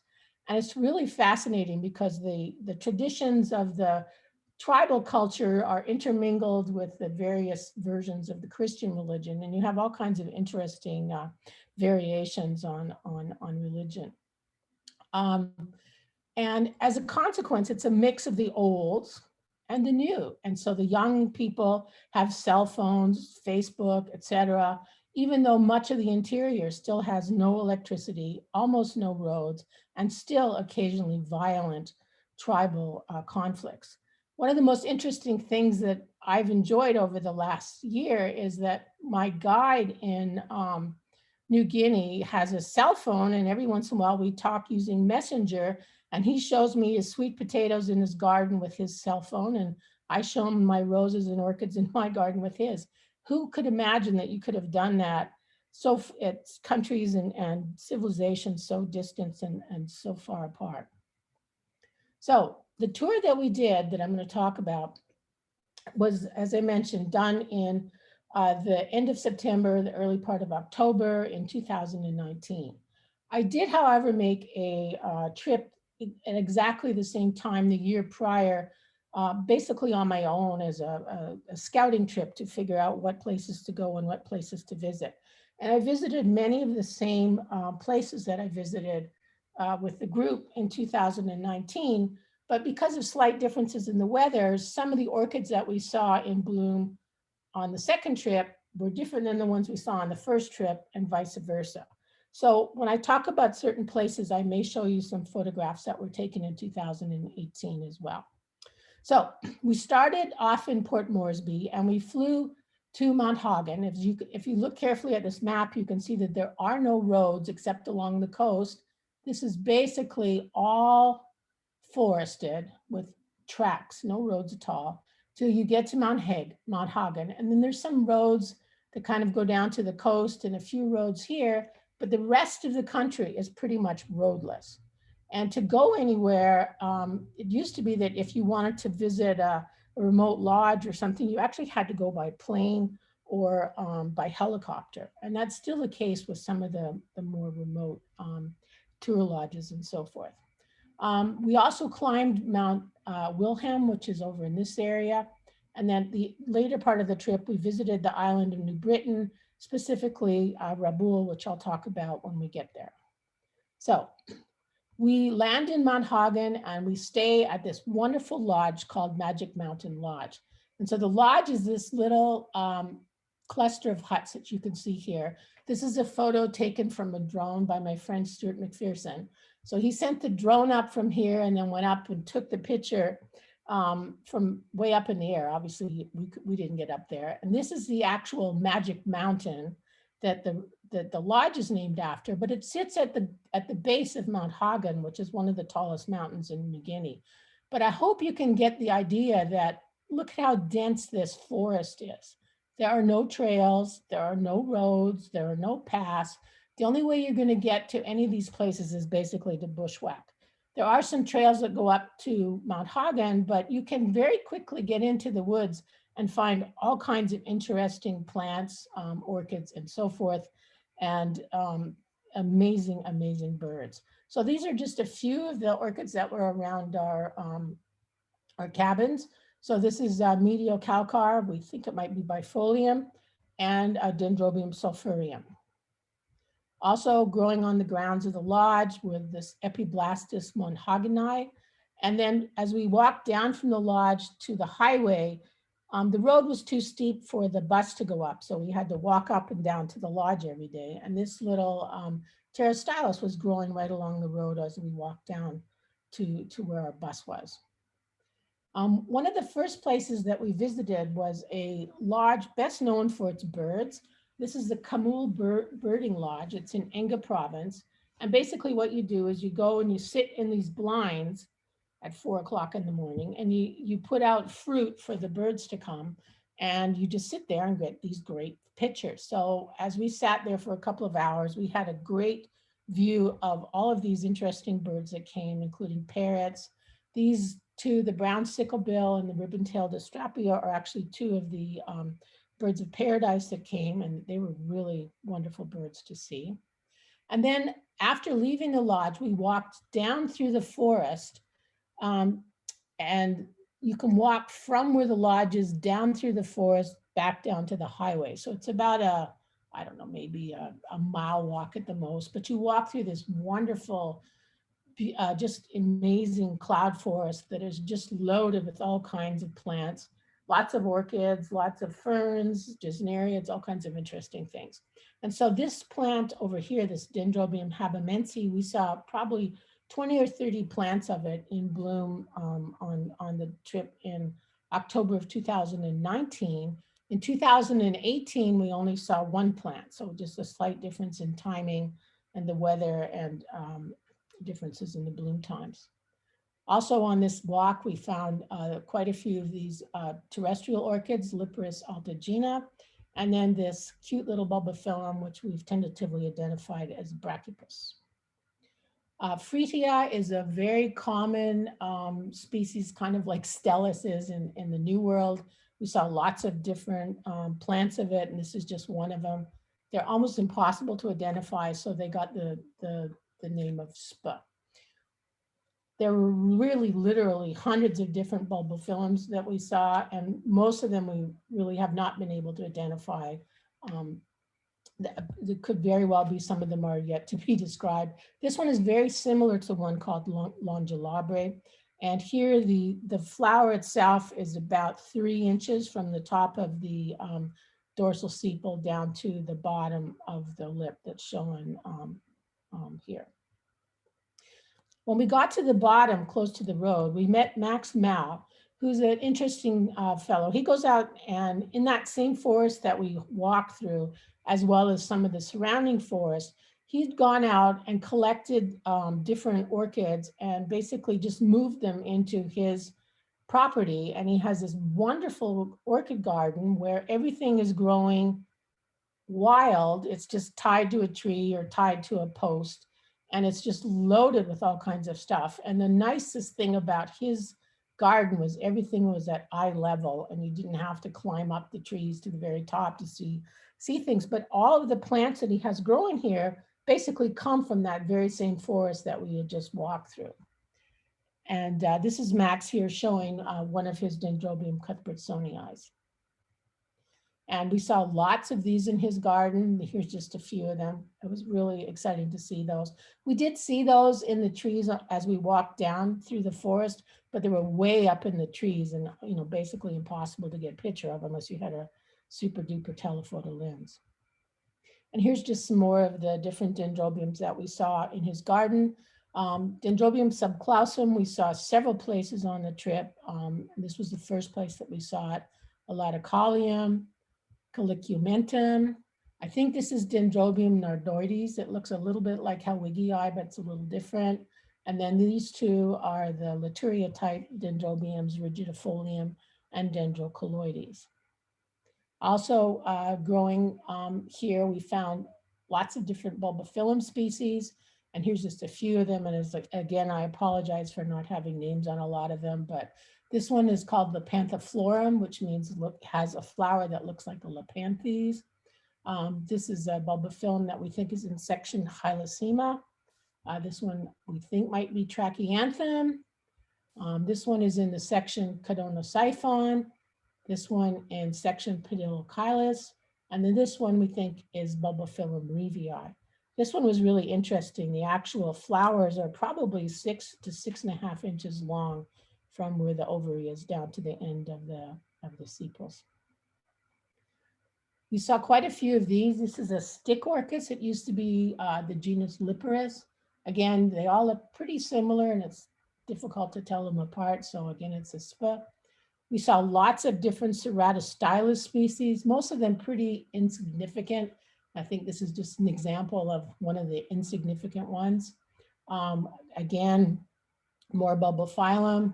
This is one of the uglier ones, if you could call orchids ugly, called Agrostophyllum. And there were a number of different species of that. None of them were very attractive. And then there was lots of different Mediocalcar. This is another one that I think is bifolium. And then here's another Ceratostylus. After visiting the Max's garden, we then took a little bit of a culture interlude or a day off from orchids. to see a number of the sites in and around Mount Hagen. We visited the market, we visited the Hoolywigman, and also the Asaro Mudmen. And the chap over here is one of the Mudmen, which I'll talk about in a minute. So in visiting any country, it's always fun to go visit the market because you get a really good flavor for what people eat, what they sell, and just the general feel of the place. And I must say that everyone here was so friendly. They all wanted to shake your hand and talk to you and tell you about their vegetables. And this lady here is selling these handcrafted handbags called billums, which are really a trademark of Papua New Guinea. They're a micro economy for the women, actually. They now started exporting them all over the world, but they're really delightful little bags, and they basically serve the purpose of a purse. But there's larger ones that they use as basically your equivalent of the Trader Joe's reusable shopping bag to pick your groceries and so forth with. And all the women have billums that they carry around with their money and everything in it. And so this lady is showing us one of her vegetables at the market. Now, we then visited the Hoolywigman. The Hoolywigman originally come from a different province, but a lot of the tribes have purchased land in and around Mount Hagen because Mount Hagen has the best school system around. So a lot of the tribes have small areas here where they establish a village and then the children can get an education. The Hoolywigman is one of the largest cultures in New Guinea. There's many, many different villages throughout the island. They are characterized by these wigs that they wear on their heads. And the story about how these wigs come about is actually quite interesting. At about age 14, the boys are segregated and basically go on a special diet and grow and groom their hair for about 18 months into these bizarre shapes that you see these guys wearing on their heads. And then it's basically combed into that shape and shorn off right at their head level.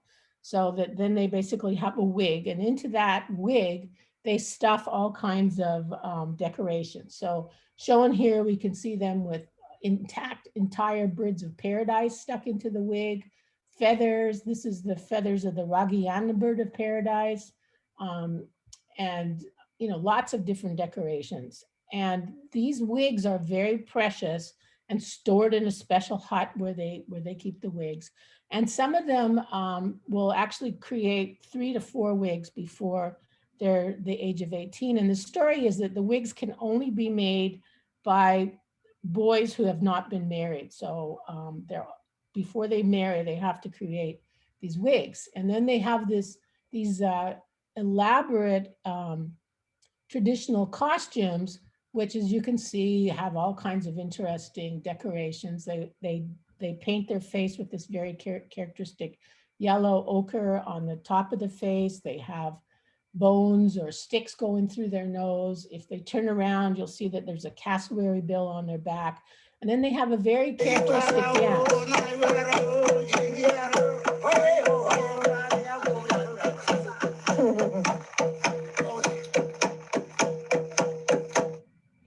And there we have one of them. And you can see that you can imagine how long it takes them to put on their makeup, and they have these little tiny mirrors that they do it by. And then here you can see the elaborate nature of this guy's wig with flowers and trees and all kinds of things in it. And it was really fascinating.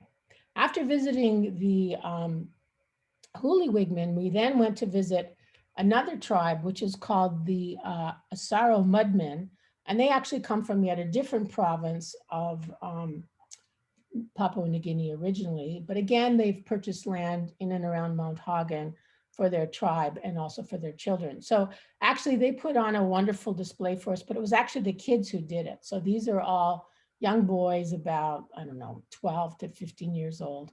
And they're wearing these masks that are made of clay, that each of them makes their own mask.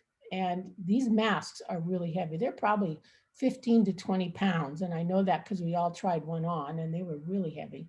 And then they wear these bamboo spiky finger coverings and they clack them together. And the story is that their village had been invaded by another tribe and taken over their land, and they weren't as strong as this other village.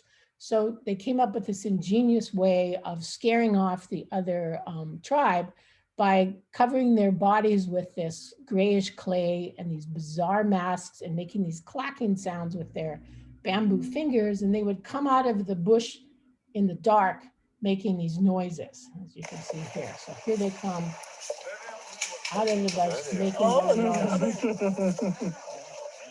Better hurry.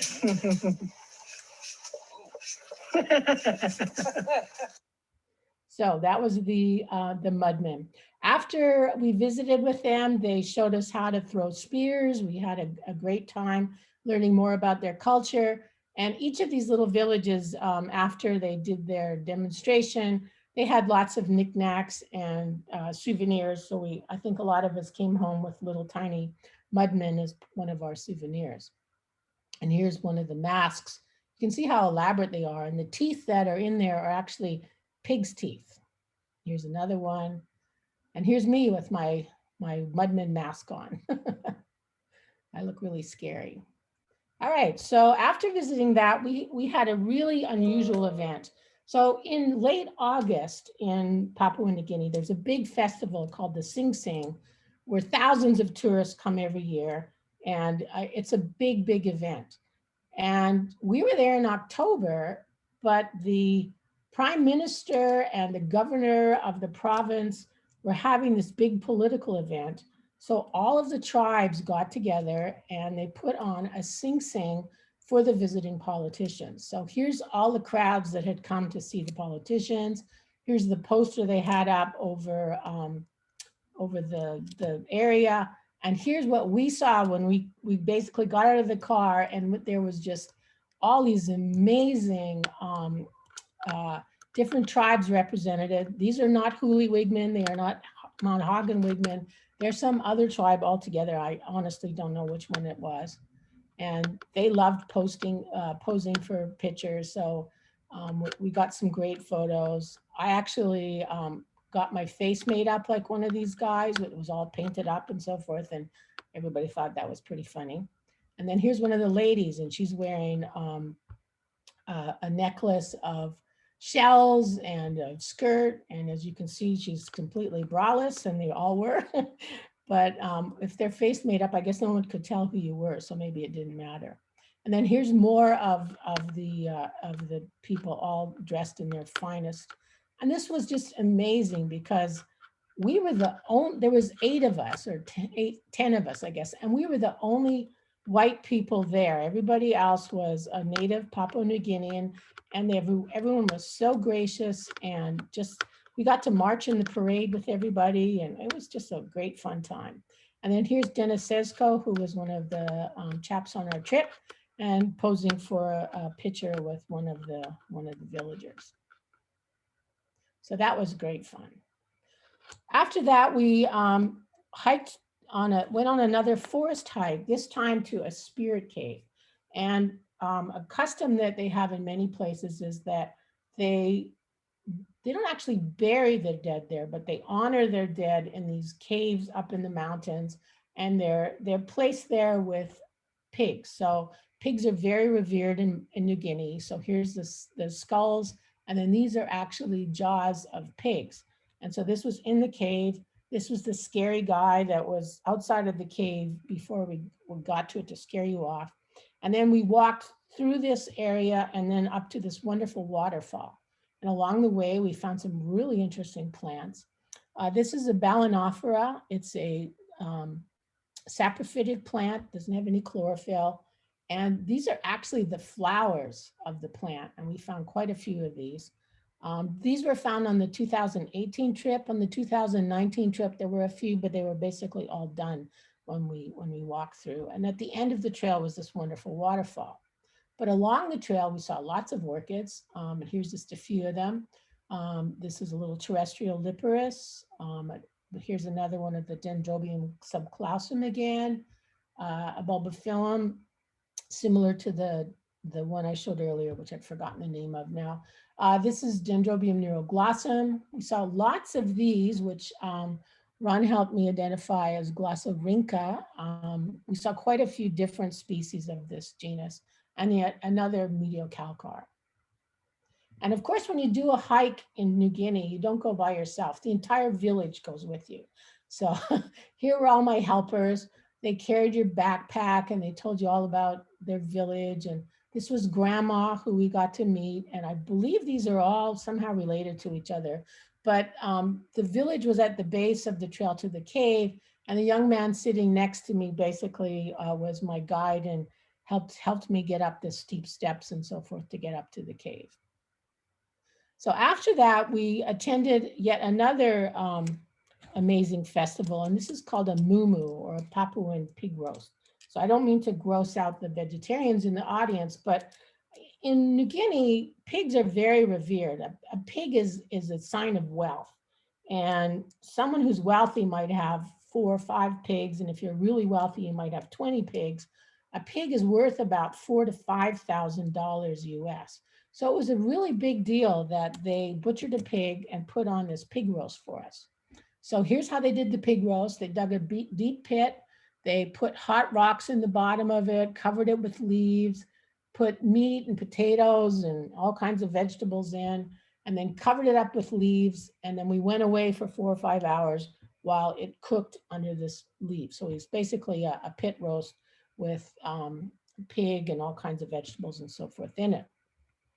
While our dinner was cooking, this is the Mount Hagen wigman, different from the Huli wigman, who put on yet another wonderful display for us. This is, again, you can see they have wigs similar to the Huli wigman, but their makeup on their face is completely different, as is their costume. And they had a great time letting us dance with them and so forth. So here I am dancing with them. And here's the women who also put on a show for us. So they're, I call it the Mount Hagen wig women. Anyway, they put on a show.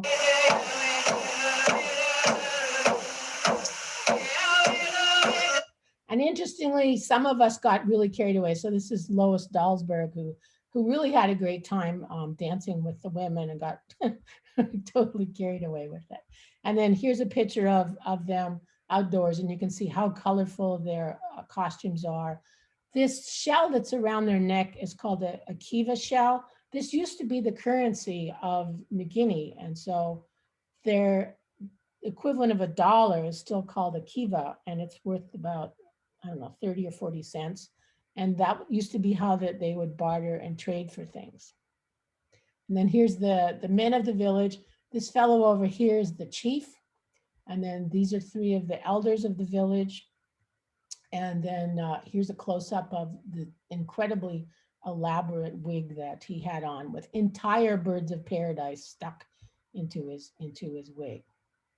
And then this is the chief again, and this is his son, and this is the chief's 3 wives. So they have polygamy in some parts of it. Like I said, the mixture of culture and religion is a little confusing. But interestingly, when the chief steps down as chief and his son takes over, he inherits all 3 wives. I'm not sure if he's looking forward to that or not. But anyway, that's his legacy. And then we're going to have everyone from the village gathered around, and we had a great time enjoying the roasted pig and the vegetables and so forth. And everybody got involved. So here's a lot of the villagers eating, the kids, and even the dogs got lots of scraps. So fun was had by all.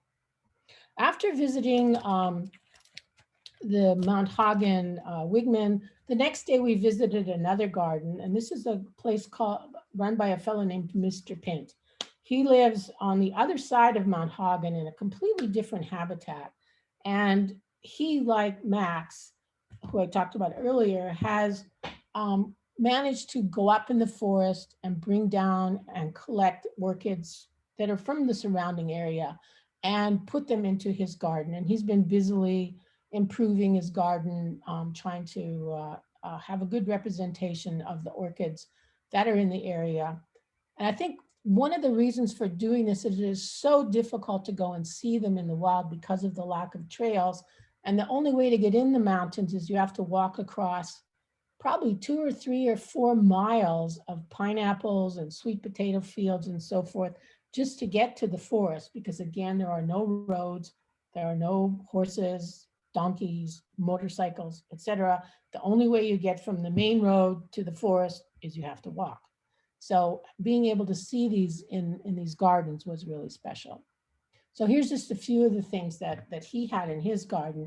And he really liked these oxyglossum type dendrobiums. So he had lots of the different color forms of Vexillarius, Dendrobium helwigianum, Cyanocentrum, and this beautiful little plant of Subuliferum. And here's just a few more things that were in his garden. A different style of species, not coalescens, it might be Papuana. This is a Sarcochilus, although Ron thought it might have been moved to a different genus by now. And then a big area plant, we saw Dendrobium parvulum, yet another mediocalcar, and then something we don't see very often here in cultivation, Dendrobium subacale.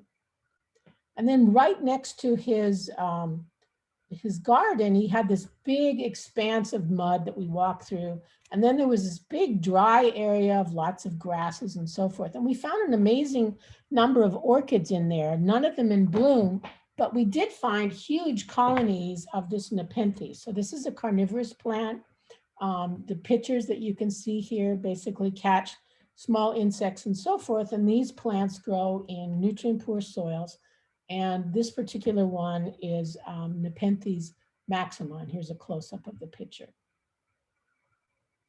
So after visiting Mr. Pint, we then went to yet another tribal area to see the Chimbu skeleton men.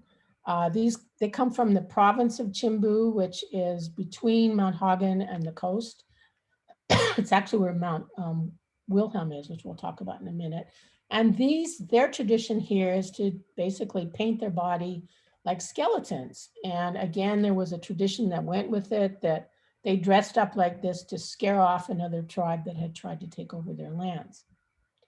And so they walk like skeletons, I guess. But their painting of their, the skeletons was actually reasonably accurate. And the way they moved and so forth was, like ghostly walking through the woods.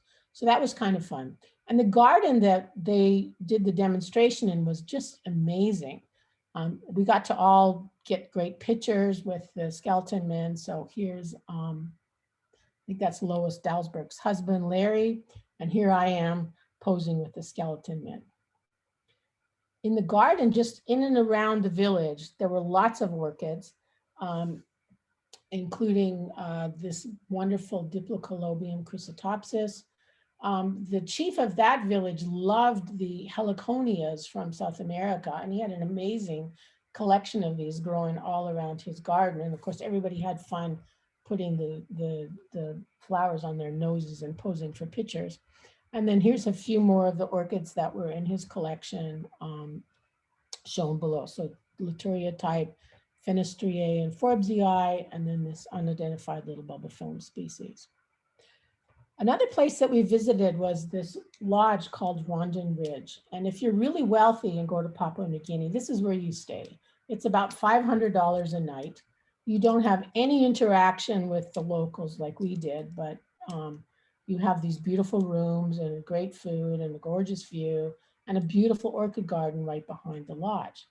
We went here actually for lunch and it was delicious. And they have a great souvenir shop in the hotel that has some great artifacts. And it's probably known worldwide as a profound bird watching paradise. But we also explored the backside of the mountain here. Only a couple of us did that. The rest of the group went down to the lodge. But after we climbed up to the ridge to see the birds, the rest of the group went to the lodge. And I think Dennis, myself, and one of the other group, we walked down this area where there was no trail and just explored the backside. We found all kinds of interesting orchids and other plants on that hike. But what we'd gone there to see was this bird. This is the King of Saxony bird of paradise. And it displays at the very top of the tree. So this is my picture taken with my telephoto lens. And although you can kind of see it, this is what you're really looking at, which is a picture from the nature garden that we visited in Port Moresby. Beautiful bird. You can see this amazing headdress that he has that he displays. The other bird that's probably the more famous is the Reggiana bird of paradise. This is the premier bird that everyone goes to New Guinea to see. And we saw several different areas where we saw the birds, and we were able to see them display. Okay, I don't have it on here. And then I have a picture of the display, which I guess is later in the presentation. But just as we went down the backside of Arnhem Ridge, here's just a few of the things that we found. So Bulbophyllum triaristella, which a lot of us have in our collections, which I think originally came from Dick Emery, who traveled to New Guinea, I think maybe in the 80s or something, but a lot of us have this species in our collections. We found this weird little thing growing next to the trail. I still don't know what it was. It's not an orchid. This amazing section monosepalum bulbophyllum, where the actual length of the sepals was probably 8 to 9 inches long. Another bulbophyllum trachyanthem, and then this weird little fuzzy bulbophyllum. Well, after our stay in Mount Hagen, we then drove to a different part of the highlands called the Chiba province to visit Mount Wilhelm. It's the highest mountain in New Guinea, and it's the highest mountain in Oceania. And for people that are peak baggers that climb the highest 14 mountains on different continents or whatever, this is one of the mountains that they go and climb. And this is a view from the Alpine Lake that's basically near the top of the mountain. To get there, we started in Mount Hagen. We drove down a sort of highway. I mean, it was paved. It took us quite a while to get there. Had lunch in this little town, and then went up this god-awful road. Part of it was new, but then as we got towards Mount Wilhelm, it got progressively worse. And this last little part here, which is probably only 10 miles, probably took as long to drive as all of the rest of the trip. So it was not an easy trip to get there. And our hosts there were very proud of this new highway that the Chinese had built, because I guess it used to take about 12 hours to go from here to here until the Chinese built this new highway.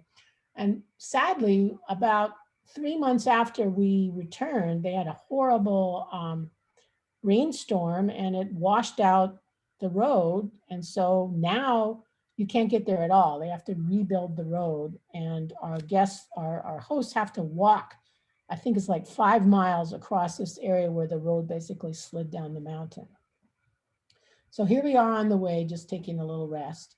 We went in a group of 4x4s with our luggage and so forth on the roof.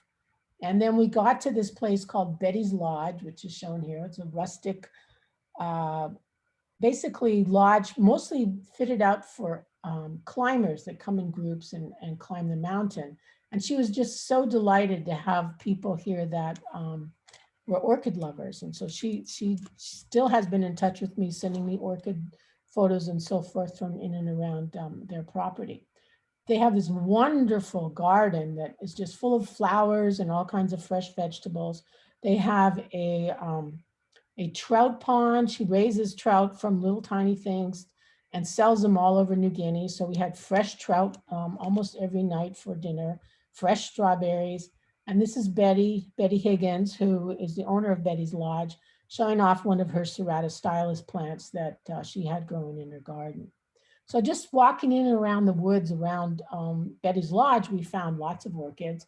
And here's just a few of them, this wonderful bulbophyllum, some very large terrestrials that I think are calanthes, more Glossophrynca species, another big Dendrobium rigidifolium. We saw that earlier, as well as this Liparis, which seemed to be fairly common throughout the highlands. And then this really unusual bulbophyllum. I mean, look at this, I guess it's the lip or the petals. It's all these fuzzy things on it. I'm sure Ron likes it because it's got lots of frills and fringes on it, but it was a very cute little bulbophyllum. And then some more bulbophyllums, this one in section pedocylus. We did find some Oberonia, again, species unidentified. This very strange flowering tree, which one thinks is a Myrtaceae, more Serrata stylus and calanthes. And after climbing for hours up from the base lodge, up to the top of the alpine area, we finally come out of this dense rainforest into this really amazing tree fern forest with a whole different type of plants growing on it. So we came out of a dense, wet forest into this area that was quite a bit drier.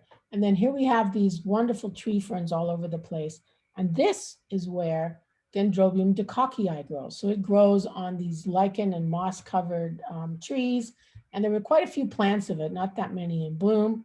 And apparently when you go higher, they're a lot more abundant than they were just when we came out of the woods. And here's a close-up of the decocii here.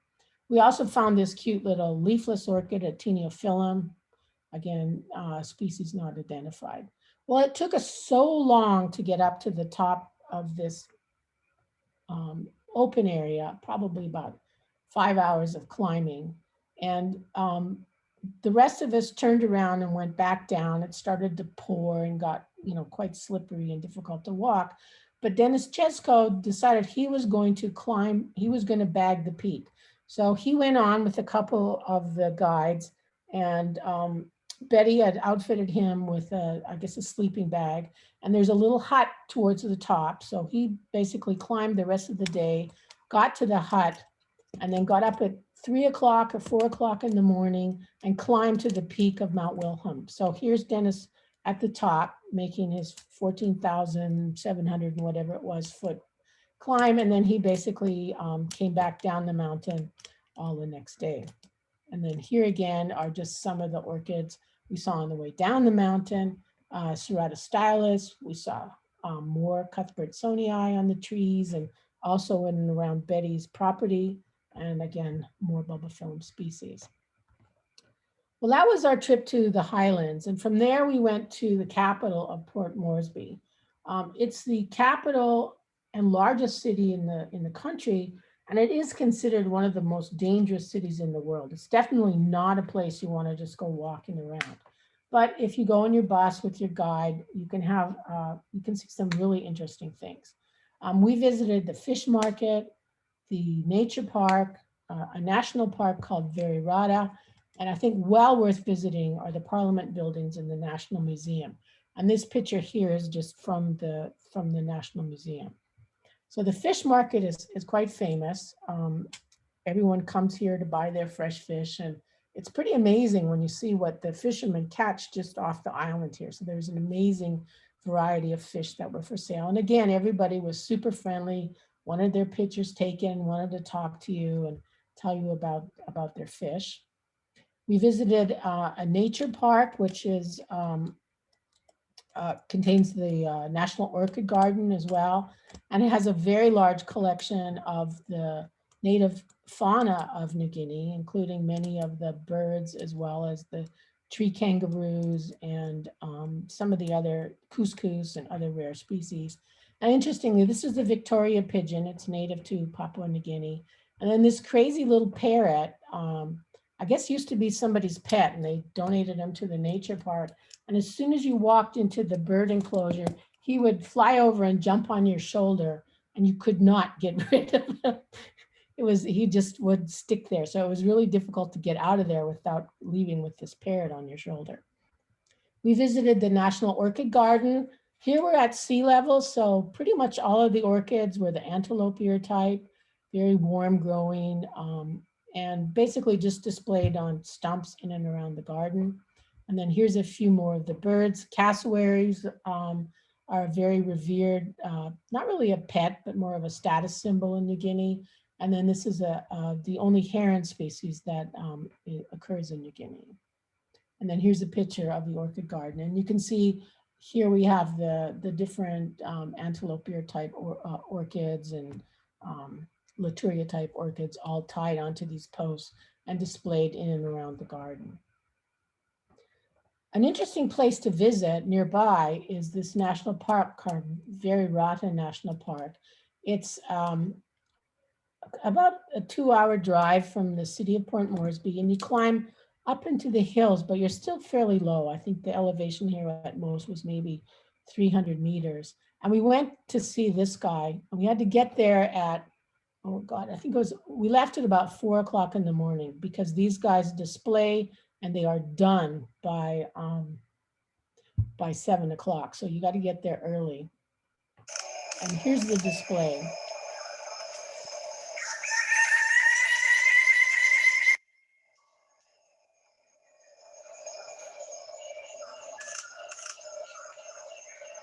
Now these are the males. This is the Ragiana bird of paradise.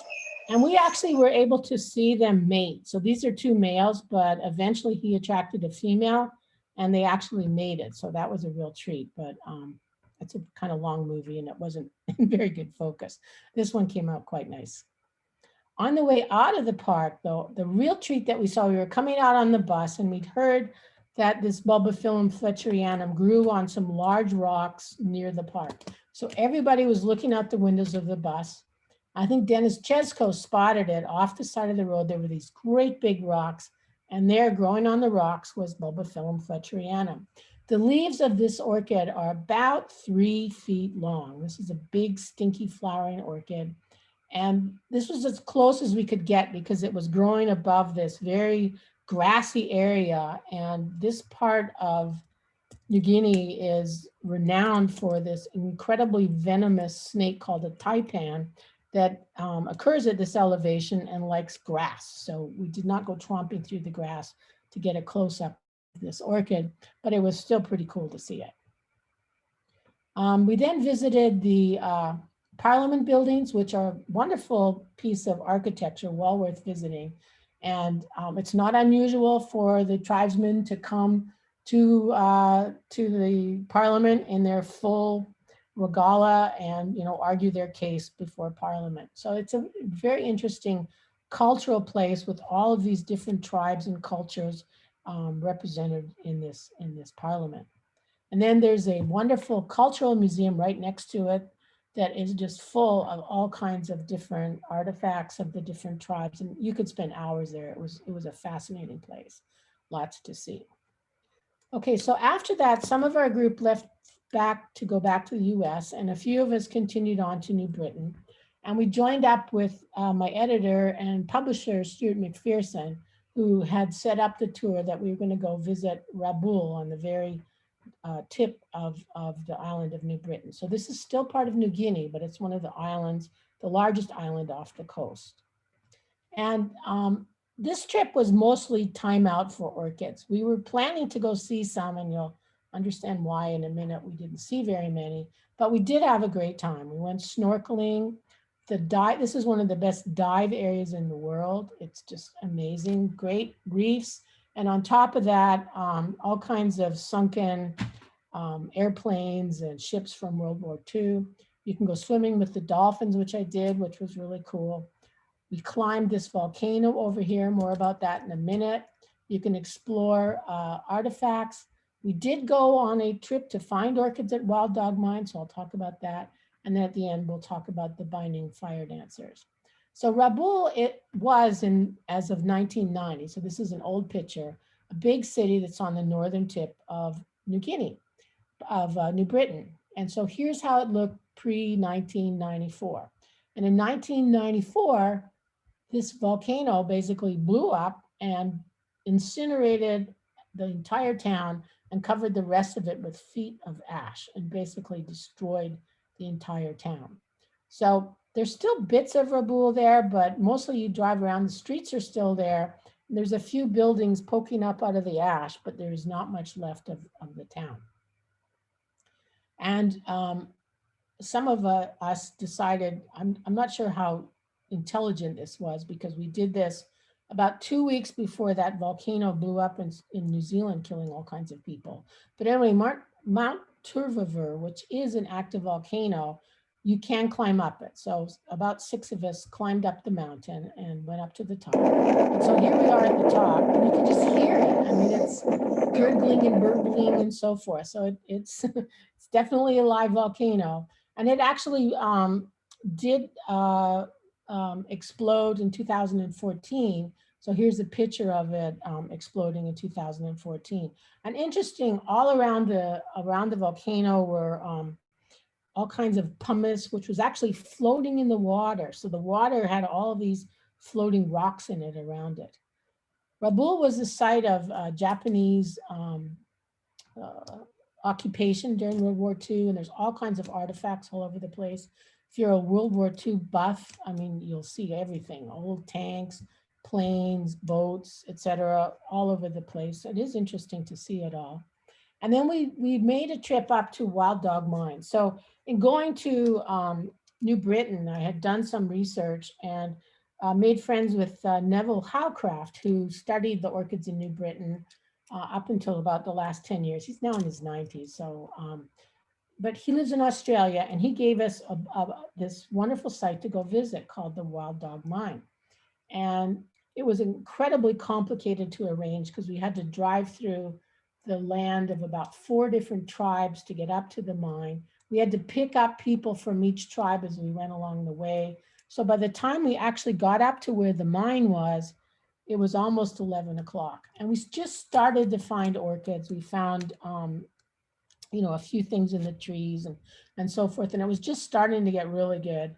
And then the skies opened up and it just poured.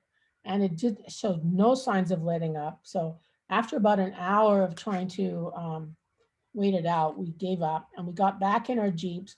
And this little creek that had been just a trickle that was about 1 foot wide and 1 foot deep, when we got here was a raging torrent that was well over the tops of the wheels and the doors in the Jeeps. And so we had to get across it. And basically what they did is they just backed up and took a running leap at it with the Jeep and drove all the way across it. We actually floated across it with the guy kind of steering it. And we made it all the way across to the other side. And then so I got over on the first Jeep and I was trying to take a movie of the second Jeep coming over, and I pushed the wrong button on my camera, so I didn't get it. But it was quite the adventure. So I didn't know that 4-wheel drives could swim, but I can attest to the fact that they can to a limited extent. Okay, last cultural thing was the banning fire dancers. And again, these guys are really famous. They have these very elaborate headdresses that they wear. Their costumes are all made of different leaves and things from the forest. They don't have any shoes on. And basically what they do is they burn these enormous piles of brush and they dance around it and they get into a frenzy. And then they start dancing right through the fire. And they did this for hours. So they kept going through the fire, you know, with their bare feet. I mean, they didn't stand in it, but they basically did go through it multiple times. And then the music was basically these guys beating on logs. So there's these thumping noises as they would dance.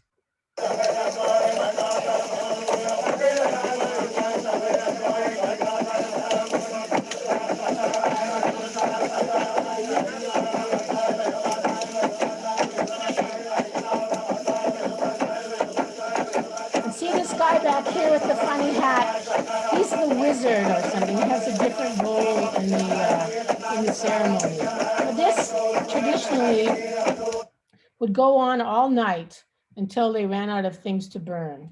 It was quite the ceremony. After that, we made one last trip. We went by boat to one of the small islands off of New Britain.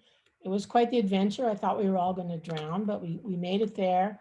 It was a beautiful little spot. We had a nice picnic lunch and we found a few orchids in the trees just growing in and around the shore, which I think is probably what this whole area must have looked like before it was extensively modified by man. A lot of the native forest of New Britain has been cut down and replaced by oil palms and coconut palms and so forth. So there's not that much original forest left. But the few places you do see it, you definitely can find orchids. So I hope that you enjoyed that. If you like to come on an Orchids in the Wild trip, I hope you realize that we see more than orchids on our trips. And you can learn more about our trips from the website. And then this is just my mask and artifact collection from my trip to New Guinea. I actually brought an empty suitcase with me just to bring back masks and other things, and it was well worth it. So I hope you enjoyed it, and I'll be happy to take questions. Before I end, I just wanted to acknowledge all the people that went on the trip with us: Lois and Larry Dalsberg, Robin and Bob Erickson, Kyle Goodman, Spiro Kosomanakis, Kate Klum, Dennis Chesko, and Gary Yonggi. And then Stuart McPherson for the New Britain part.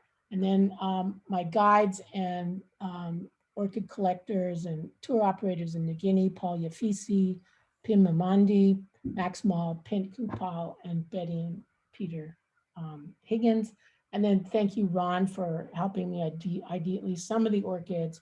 And then again, thank you to Neville for steering us to the wild dog mine, even though we'll have to go back and visit it another time with better planning. Okay, thank you. Yay. Good job. Thank you. Thank you, Mary. Mary, this Yeah, is Ernie Catler. Can you hear me? yeah. My wife and I had our honeymoon in Papua New Guinea in 1985. That was quite the adventure. What's all that? What I was saying is that this was a wonderful talk because we were there in 1985 and seeing Mount Hagen. We were in Mount Hagen and we were the only Caucasians there. And it was like about, 1/10 of what you saw.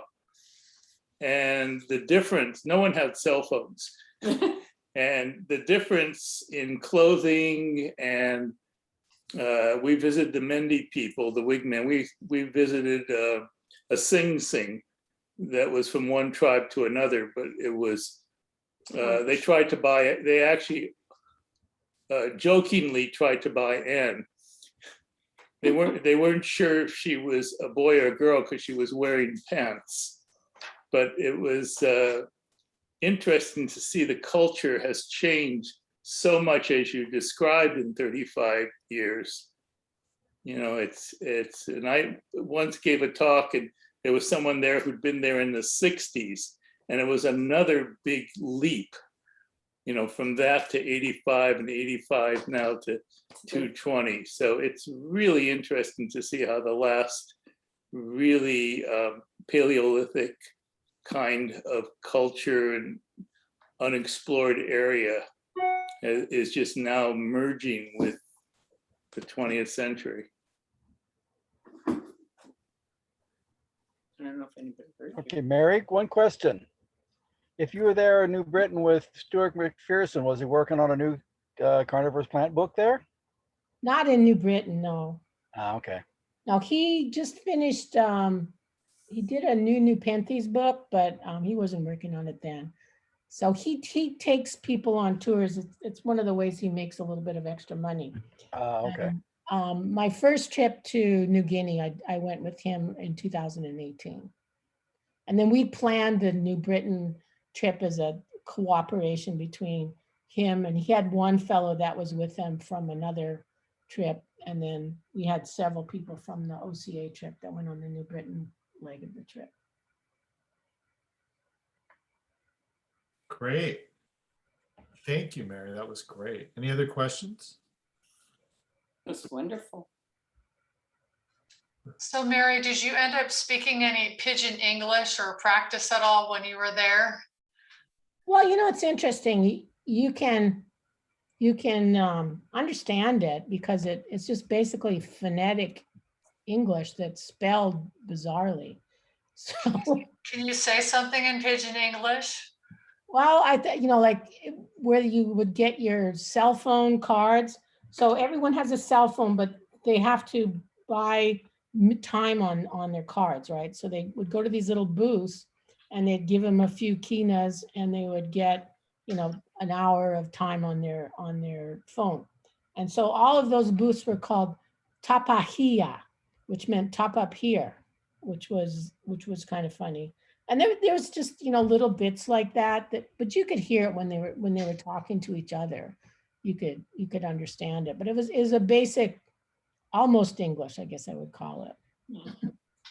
Are there any plans to build more roads or to modernize? I mean, their parliament building looked very contemporary and clearly they, some of them have Western dress, so that it's a blend of ancient with an attempt to be somewhat modern, but it is politically, is there any effort to Yeah, I think that they, development always comes with its problems. It destroys the environment, et cetera, et cetera. The culture, everything. Everything. And so there is quite a bit of road building going on, mostly done by the Chinese, who are basically going in and building roads to mines and basically taking everything out of the value out of the island.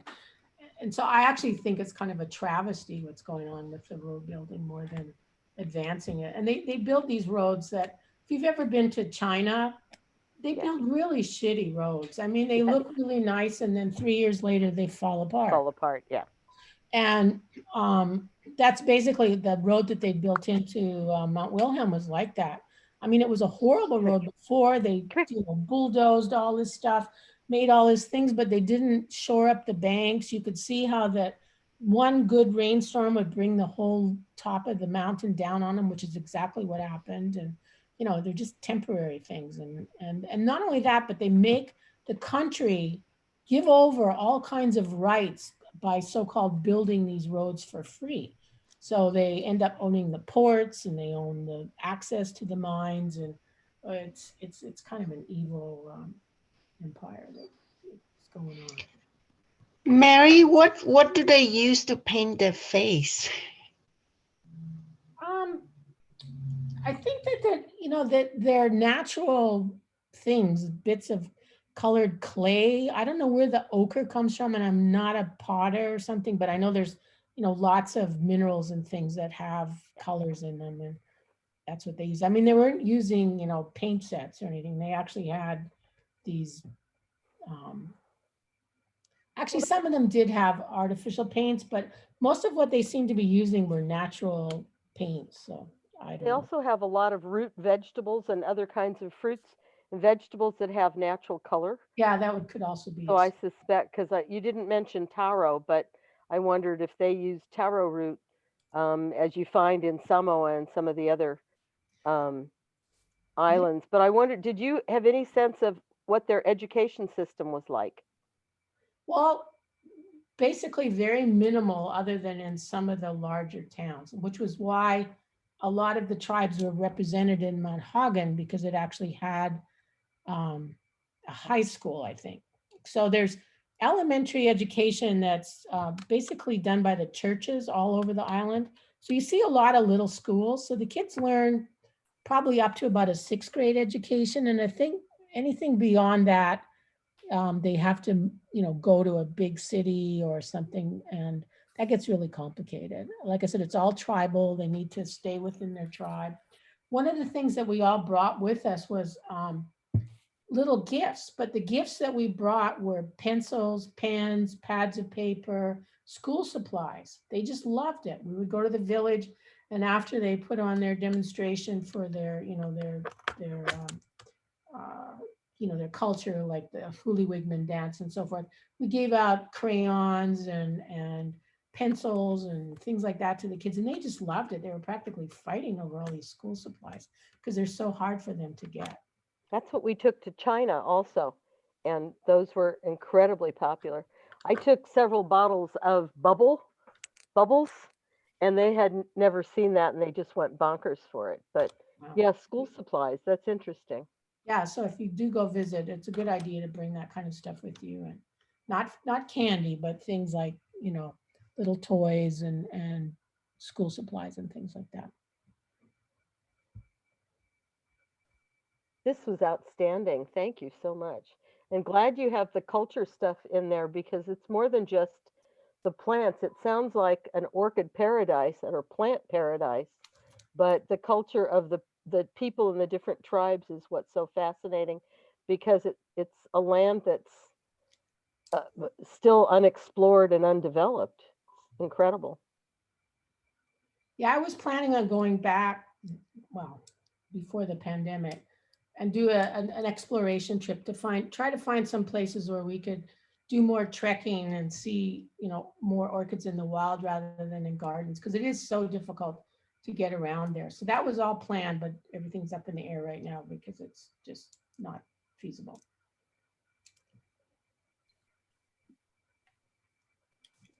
All right. Thank you so much, Mary. That was awesome. We are quite late. So not that we minded because that was amazing. But I'm going to give out those gift codes, or not the codes, but the winners of our Tiny Jungle gift certificates and our Farm Fresh to You. So first person is Ron Parsons.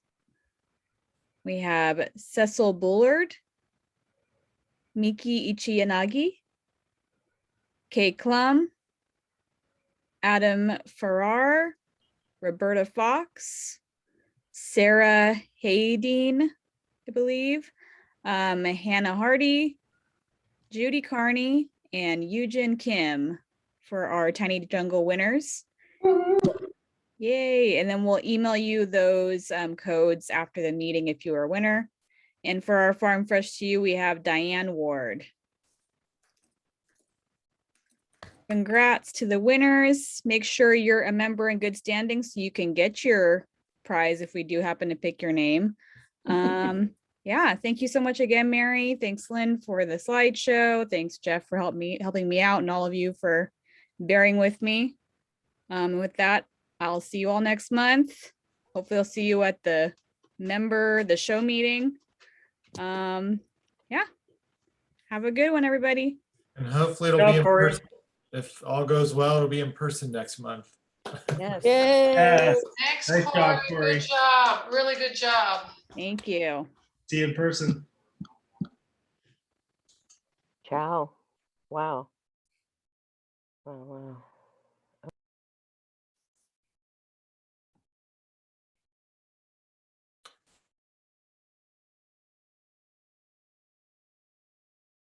Okay. Winding down. Corey, do you have any questions before I hang up? Are we good? Oh, you're muted. No? I don't think so. I think I'm good. All righty. Thank you. Just let me know. Sure. Thanks. Have a good night. You too. Bye. Good job.